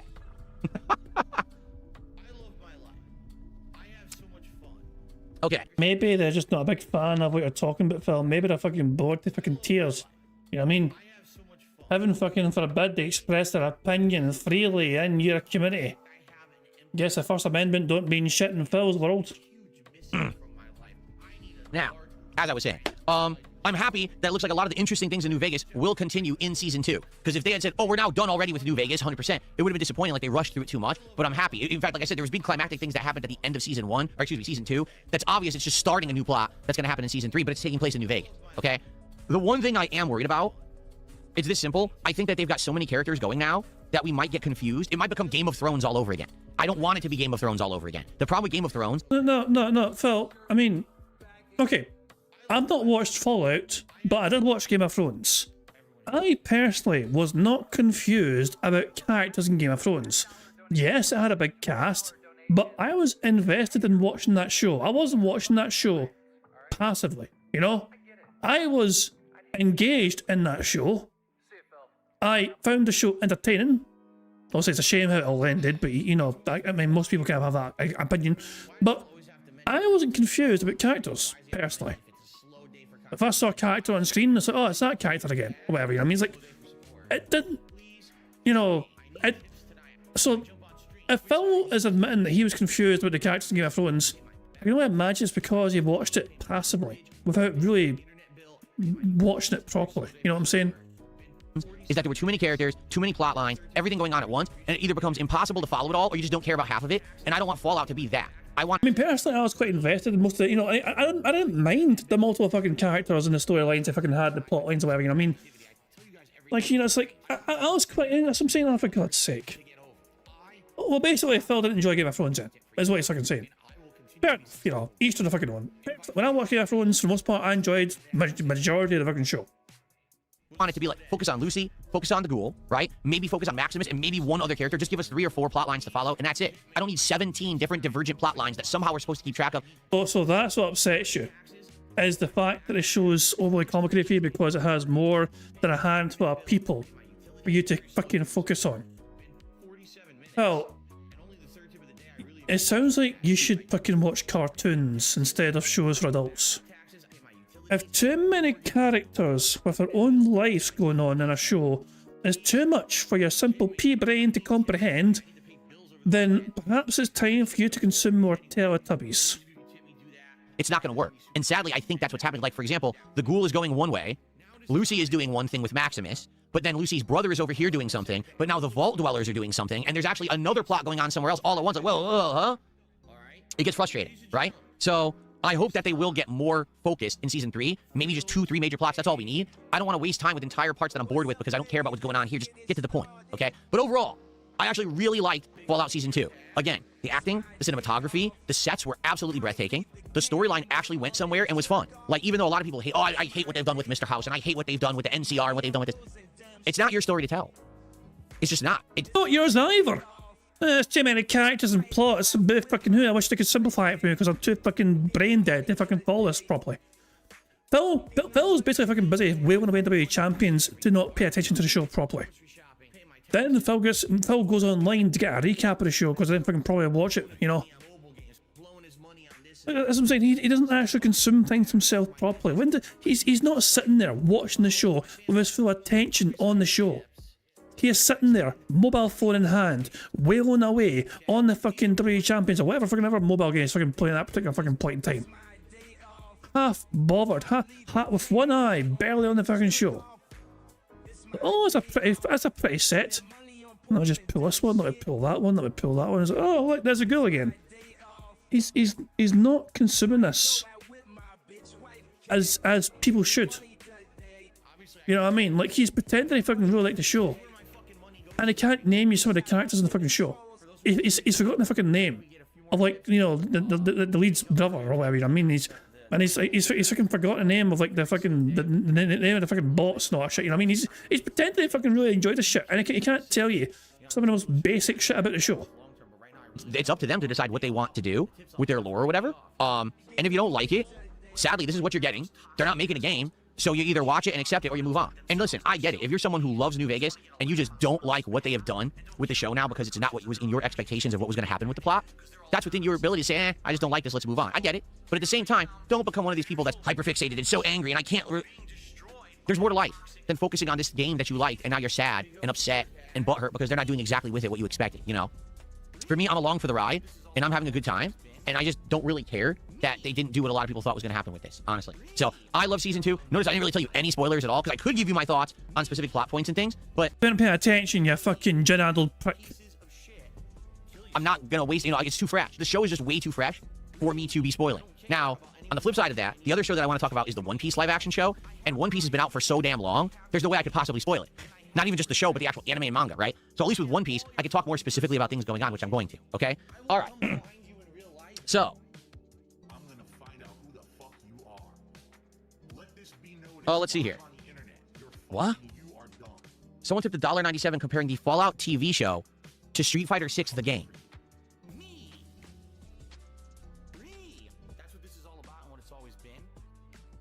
I like how his music isn't set up to the screen, so it just goes dead quiet. They're not the same. Sorry.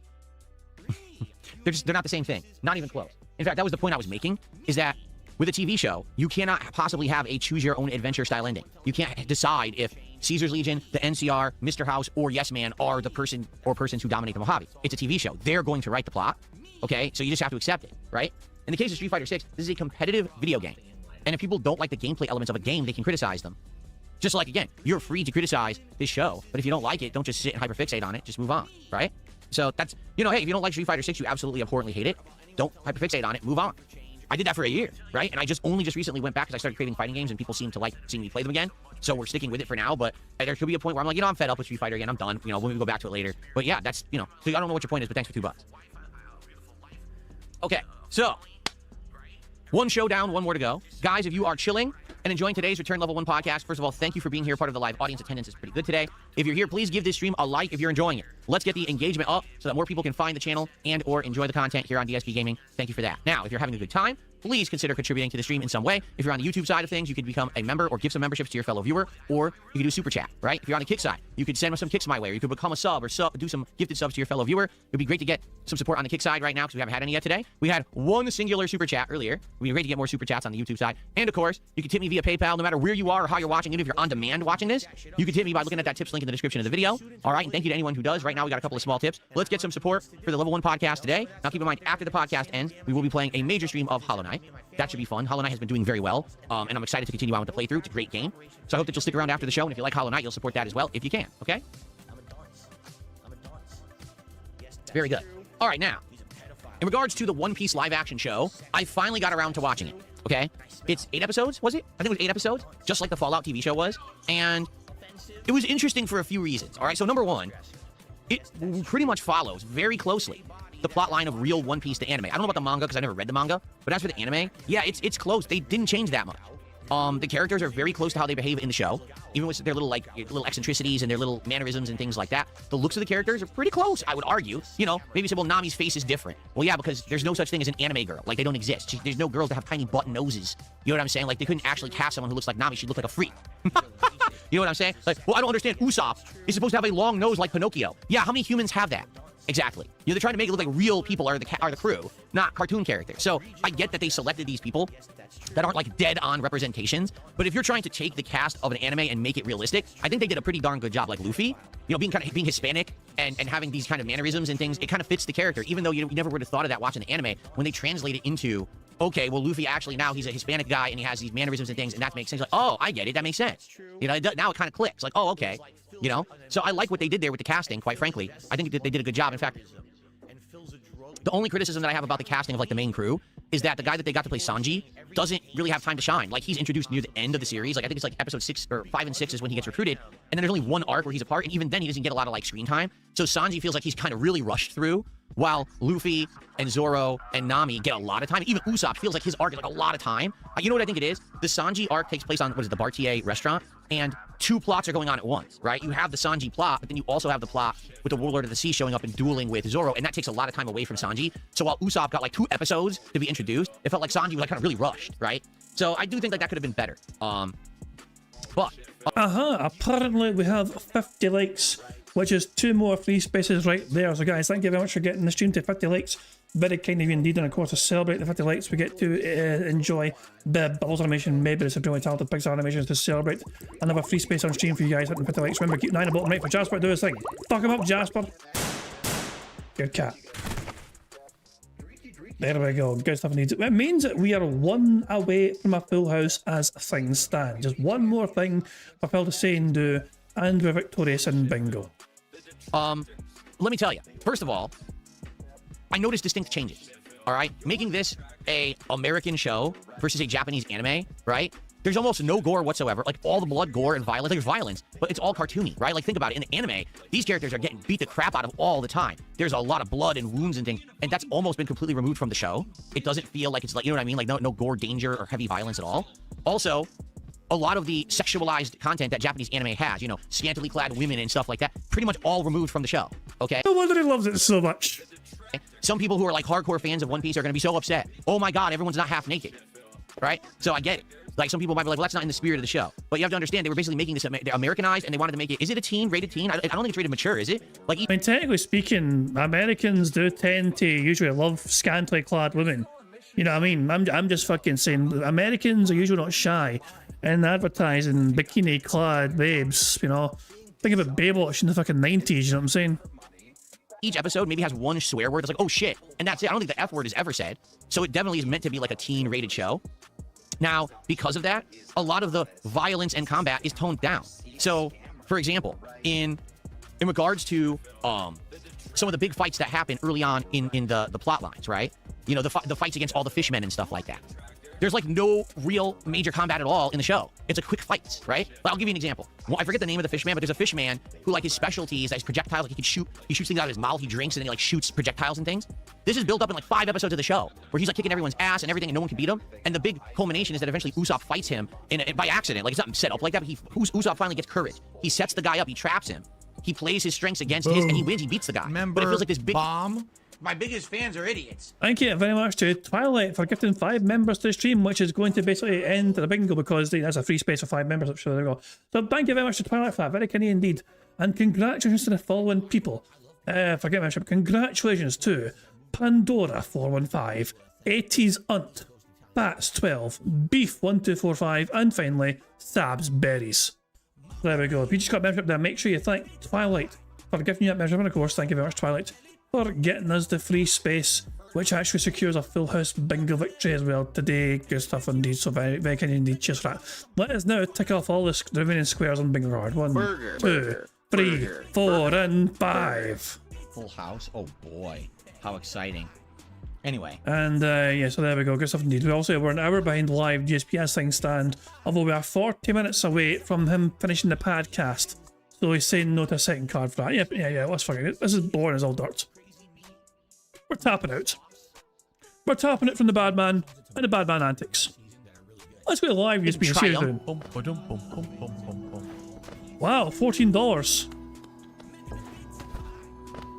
Now, what I will say is, previously when he's been playing these games, he has actually relied a whole lot on the game, the podcast portion doing well for him, to then, you know, get good support in the stream. So he is now going to have to fucking rely on the game itself pulling its weight here. The game itself is going to be very important to pull its weight to merit staying put. And if it doesn't fucking happen, then yeah, you can probably kiss the game bye-bye. So there we go. But anyway, we got a full house on bingo. Fantastic stuff indeed. Of course, we're going to celebrate a full house victory by playing some marbles. Let me very quickly check the community post to see if there's any brand new marbles to add.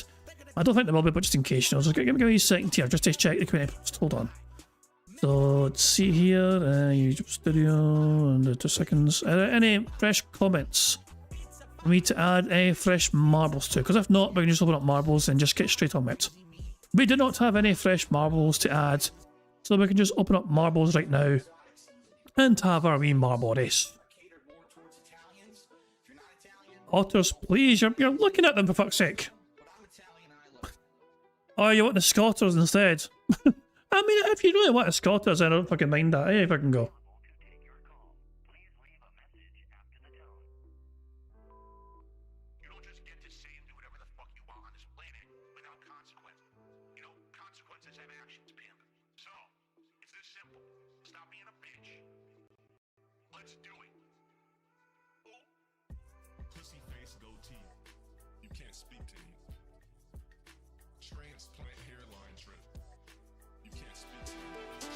We're back, you dafties. I didn't take too long. That take too long, so that was very quick. So yeah, we're ready to fucking play some marbles, okay? The map that I randomly asked to fucking play, this actually might be a tough one here. This is called My Bouncy Map. It was made by Yesteryear 9. It has a 95% elimination rate. And the average finish time, which is over 3 minutes long. 95% elimination rate. Many of you may die. Good. So let's see how we fucking do. 95% elimination rate. Just how bad could it possibly be? It's called bouncy. So I'm guessing, is the surface area just all bouncy then? There are some things on tracks you can actually add it, so rather than just having the marble roll, it will bounce everywhere. So what's down here? These are things that pop up. Okay, I see. And then you go down there, there's a teleporter, and you go teleporting through here, I guess. Yeah, get your teleporter in there, and you go down here. You got Madonna's titties here. Then you got these things here, and you got the speed boosts here. And I guess the finish line is, oh hello, you get propelled into this, you bounce up here, and then you're here, and then oh my god. Is this like some sort of fucking like Rube Goldberg machine for a finish? I'm looking forward to this. I'm looking forward to seeing this fucking son bitch fucking play out. Right, let's go, let's just start, okay. So we're all the way here, and let's just fucking, oh look, man, Madonna's titties in here. My marble's doing quite well, at least it was for a brief second, and then it's not doing very great. Yeah. Sonny's marble is winning. Get him. Fuck him up. That's it. There you go. Sonny, Sonny's not allowed to win. I don't know why. Dipso and Culum is now currently winning, although everyone, oh my god. Oh, there's your bouncing. There is your bouncing right there. Although they missed the fucking bounce there. Captain Murphy is now ahead. they managed to bounce super duper effectively. So yeah, there's definitely some bouncy pads around here. Captain Murphy is ahead here. Gang of Wolves is neck and neck on the other side. Beans for You also very close behind here. That's a tough transition. Beans for You couldn't make it. Gang of Wolves and Captain Murphy could make it, and they're bouncing down here. Gang of Wolves, that's a good break for them. Can Gang of Wolves survive? Brian A almost caught up and just missed out there. Oh, this is bad. This is bad news for Gang of Wolves. Windows 96 has overtaken. So we're going to follow Windows and Dips here. Get down there for fuck's sake. There you go. Dips is marginally ahead here. But yeah, it all depends on how quickly these marbles can get through and funneled down this section here. That's a good bounce of Dips, so it's a very good bounce of Dips. Dips is going to be the first one down. And Dips is going to go into this cog here, this wheel, the spinning wheel here. Dips is through first. As I just see, is not far behind. Chori Taint, Board, Shane Lawson also there, but Dips here. Oh, this whole area is bouncy. This whole area is bouncy. Oh, this could be very bad. Alexandra C has been bounced out of the world. Board is speeding ahead. Oh, hold on, who's that? Stan's gone. Blind Daughter skipped the fucking thing altogether and bounced over. They're now in the lead. Blind Daughter is ahead. Barely. As we get closer and closer to the end, as they speed up, they bounce up to the next platform. Shane Lawson, Board, close behind Blind Daughter. Oh my! This is going crazy! This is going absolutely crazy! But Blind Daughter is just what it is, a very hectic end there. Let's see, so Blind Daughter was first, Shane Lawson was second, Board was third, I was fourth! Me! Of course, fourth means first, you know what I mean? Basically, you know, I was the first best Scotsman in the world to finish this map, so there you go. But there you go, so Dix was fifth, Warren was sixth, Naruto Ronan was seventh, Dom was eighth, Sclerotic would have been ninth, but it bounced out of the way. Sclerotic missed the finish. How did you fucking manage to fucking miss the finish? Larry was ninth, Windows 96 missed the finish as well, and Egret is 10th. There's your thought. Sonny's gone! Sonny must have fucking finish as well. Get fucked, Sonny. Oh, Blind Daughter though, in first place. Well done to Blind Daughter for that. There's your top 10 right there. Everyone else perished. Goodness me. I finished fourth. There you go, not bad. But yeah, all that matters, of course, is who finishes first, and Blind Daughter with victory on the course today. Well done to Blind Daughter. Now let's spin this bingo Baddies wheel of prizes and see what Blind Daughter could have won. Let's give a wee shuffle, of course. We'll give a wee quick shuffle. Could have won a Scottish soundboard pass, could have won a full house ticket, could have won an intro shout out. Or will they win the super special prize of a $10 Gonzo voucher or a $10 Amazon voucher? Blind Daughter has won a full house ticket. That's a big prize indeed, I must say so. Let me very quickly add that to my wee notes here. Blind Daughter, so they have won the full house ticket, which of course that'll expire from in a week's time. A week from now would be the 15th, I guess. Yeah, 15th sounds right. Yeah, so there we go. Sure, is that right? Yeah, okay, that is right. Yeah, so good stuff indeed. Well done to Blind Daughter. And let's see if they can use a full house ticket between now and next week. We'll just have to wait and see. But there we go. How's the bad man doing? Let's go to live DSP again and see how he's doing, shall we? He is, I don't think I can do this yet, so maybe we gotta go right? He's confused. Oh, $30 tip. $44. Oh, just for that. A $30 tip from some random person called Zombie? Who the fuck's Zombie? But there you go. Phil Bonnell is all of a sudden $44, and all of a sudden things seem right with the world. There you go. But yeah, that's going to be the end of things there. The guys, I'm going to wrap things up there. We're victorious in bingo today, thank fuck for that, and I'm going to wrap things up there and just piece the fuck out before the bad man bores us all even more. Because I'm going to end how I always end, by playing notorious PIG contributions made by the supremely talented Pixar animations. So until tomorrow, guys, I certainly hope you all enjoy the rest of your Sunday, enjoy the rest of your weekend as well. And yeah, bingo sharathon tomorrow, but until then, have a good one, and I'll catch you all later. Goodbye. On September 14th, a pre-authorized payment of $16.51 from PayPal.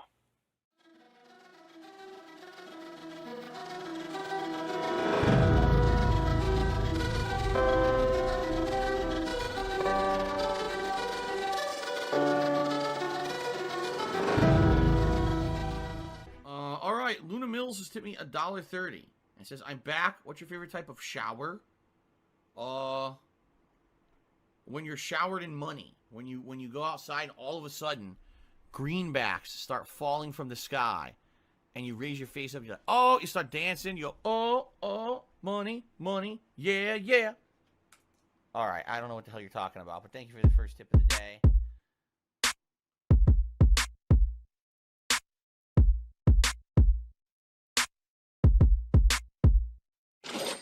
Money, money, yeah, yeah.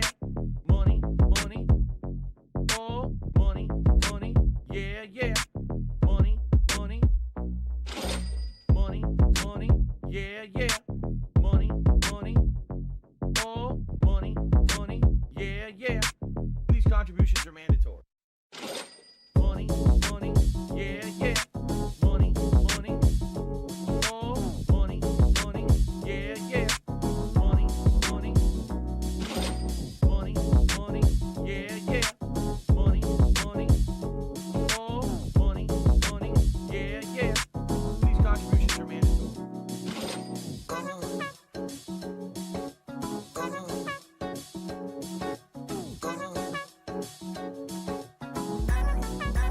Show me the money.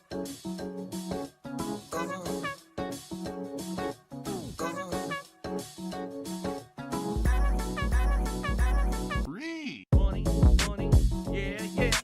Money, money, oh, money, money, yeah, yeah. Money, money, money, money, yeah, yeah. Money, money, oh, money, money, yeah, yeah. These contributions are mandatory. And it's gone, just gone like that.